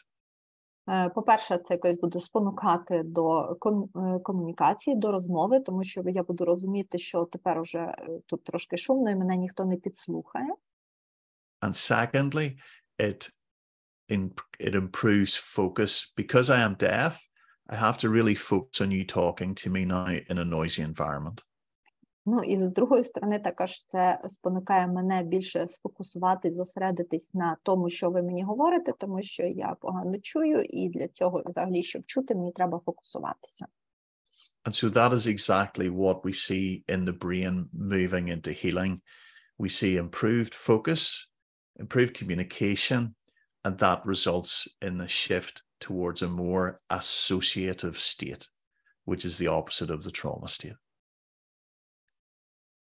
І от саме це і відбувається у нас в процесі терапії, зокрема в EMDR, коли ми клієнта, по-перше, спрямовуємо на посилення уваги, по-друге, ми спрямовуємо його на посилення спілкування, комунікації, і в цілому це веде в подальшому до процесів асоціації, які є протилежними до процесів травми. So I think we're at about time. Let me finish with just a couple of slides. І бачу, що наш час уже закінчився, тому наприкінець дозвольте показати ще буквально пару слайдів. Firstly, this quote by Vernon Howard. Перше, це цитата Вернона Говарда. Do not be impatient with your seemingly slow progress. Do not try to run faster than you presently can. If you're studying, reflecting, and trying, you're making progress whether you're aware of it or not. A traveler walking in the road in darkness of night is still going forward. Не будь нетерплячим до того, коли тобі здається, що твій прогрес занадто повільний. І не намагайся бігти швидше, ніж ти міг бігти до цього. І якщо ти щось вчиш, роздумуєш над цим і намагаєшся, ти все одно робиш прогрес, незалежно від того, усвідомлюєш ти це чи ні. А мандрівник, який іде по дорозі в темряві ночі, все одно рухається вперед. And lastly, a quote from Douglas Adams, who wrote The Hitchhiker's Guide to the Galaxy. І останнє, це буде цитата Дугласа Адамса, який написав книжку «Автостопом по галактиці». So the book was made famous for having the two words on the front of it, "Don't panic." І велику популярність ця книжка отримала через оцей напис «Не панікуй» на своїй обкладинці. This is good advice when we think about trying to talk to patients about this. І це також, до речі, дуже хороша порада до того, що треба казати, говорячи з пацієнтом, з клієнтом. And lastly, I'll take his words to talk about how I feel about today's talk. І останні його слова, вони дуже добре виражають, що я саме відчуваю, будучи тут з вами. I may not have gone where I intended to go, but I think I've ended up where I needed to be. Можливо, я і не пішов туди, куди я намагався йти, але я вважаю, що я закінчив саме там, де мені потрібно бути. I'll stop my screen share now. Thank you. Дякую, і на цьому я виключаю свій екран. Okay, I don't know if we're out of time for questions or anything, but thank you, everyone. Не знаю, чи залишився у нас ще час для відповіді на ваші питання, але дякую всім за увагу.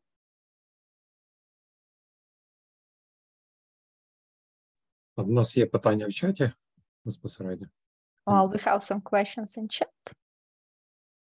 Є на англійській, на українській, наприклад, питання. Відштовхуючись від здатності мозку встановлювати зв'язок із мозком близької людини, чи можна говорити про те, далі воно мене спрягнуло, так, знайти.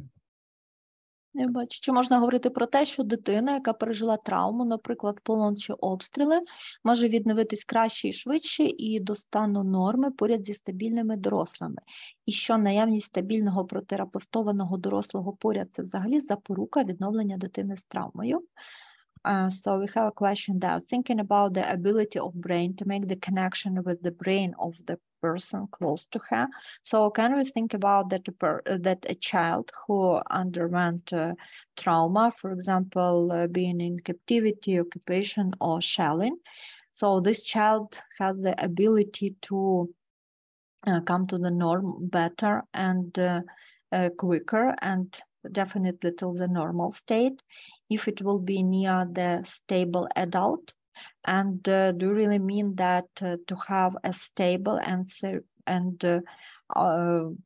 a stable and kind of normal and after therapy adult person near the child, it is really the reason that this child will be released, that the child will underwent its trauma relief? Yeah, it certainly will help. If we have regulated adults that we can co-regulate with, or even as adults, if we have other individuals that we can have healthy attachments to, that will definitely help with healing.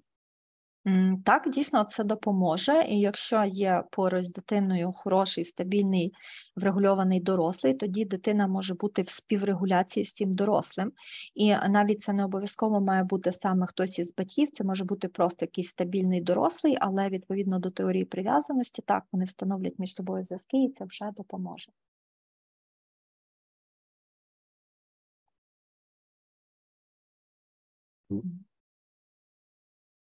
I see a question about EMDR with patients with concussion and a comment around epilepsy. Do you want me to answer that? No, this question just appeared after you started, so if you would like, you can answer this. Yeah. І питання від Ганни.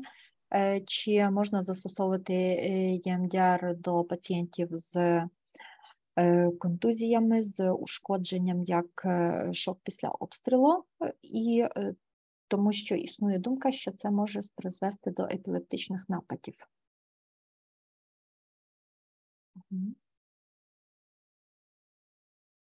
So may you please answer this question? Yeah. So I think the first thing is that, again, concussion or brain injury, acquired brain injury, the key thing to understand is what the problem is and where exactly is the site of the problem. In terms of when Francine Shapiro first published about EMDR, she simply put a line in the book to be mindful of epilepsy. I think that the first thing is there's no evidence to suggest that the bilateral stimulation or eye movements in and of itself are somehow a greater risk there. The bilateral stimulation and eye movements are pro-parasympathetic, which is a relaxation effect. Перш за все, говорячи про пацієнтів з таким ушкодженням і струсом мозку, то перш за все треба знову ж таки говорити про силу ураження, про інтенсивність. Ну і також говорячи про Франсін Шапіро, яка винайшла цей метод, то в своїй книжці вона лише одну стрічку присвятила цьому моменту, і зокрема епілепсії. Ну і в подальшому я не зустрічав доказів, що білатеральна стимуляція, що ЕМДР може призвести до епілепсії.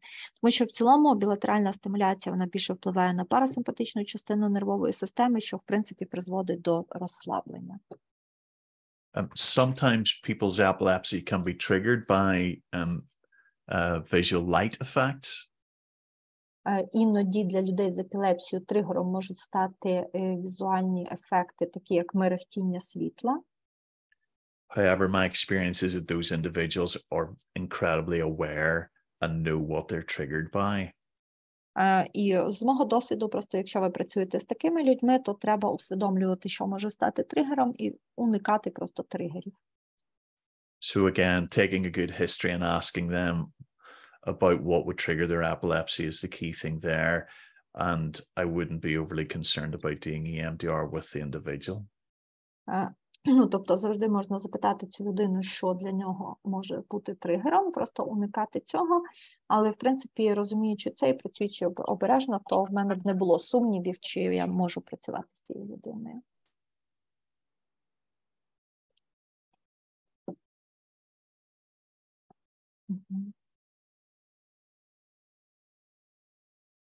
Thank you. And we have some more questions. So the question about that has there been a comparison with using a combo of meditation-like practice with EMDR as opposite to psychedelic? Okay, interesting question. The short answer is I don't know. I know that the Stanford team led by Roland Griffiths has had a focus on mindfulness and using psychedelics, but I'm not sure of any studies that have then been looking at that linked with the EMDR. Було питання, чи були якісь порівняння, дослідження щодо використання комбінації медитативно-подібних практик з EMDR на противагу психоделічно підтриманій терапії. Пол каже, гарне питання, але насправді знаю, що в Румунії використовували деякі практики mindfulness замість цього, але я насправді не впевнений, чи проводились якісь дослідження, щоб це підтвердити чи спростувати.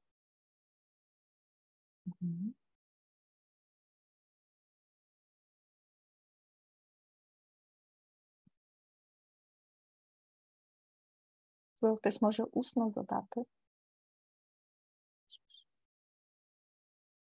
Думаю, що ми можемо вже завершувати.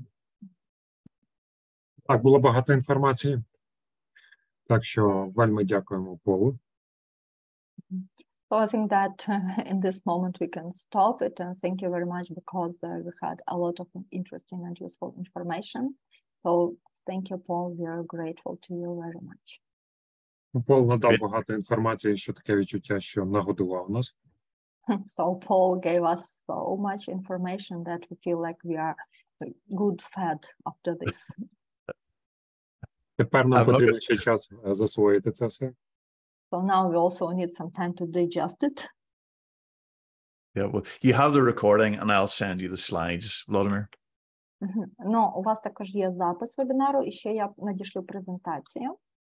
Ну, тут може бути такий ефект, що тоді, коли ми освоїмо, ми назбираємо багато питань, і ми їх або будемо так надсилати поштою, або на наступному вебінарі готувати списком. Well, you should send us the presentation and we will also then review the record. It can cause the effect that we will understand too much, so we can have too much of questions, and then either we will send just a huge list of questions to you, or we will ask all those questions to your next webinar. Yeah, well, I didn't get through all my slides anyway, so. І це я ще не всі слайди вам показав, каже Пол.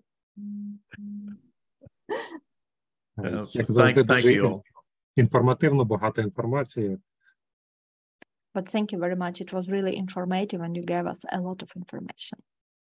No problem. I hope to see you next week. Ну що ж, сподіваюся побачити вас наступного тижня. З нетерпінням чекаємо на наступний тиждень, і Ольгі також велике подяка. Yes, we are waiting for you the next week, and also say thank you to Olga for her translation. Thank you, everyone. Дякую вам всім. Спокійного дня всім. And have a peaceful day.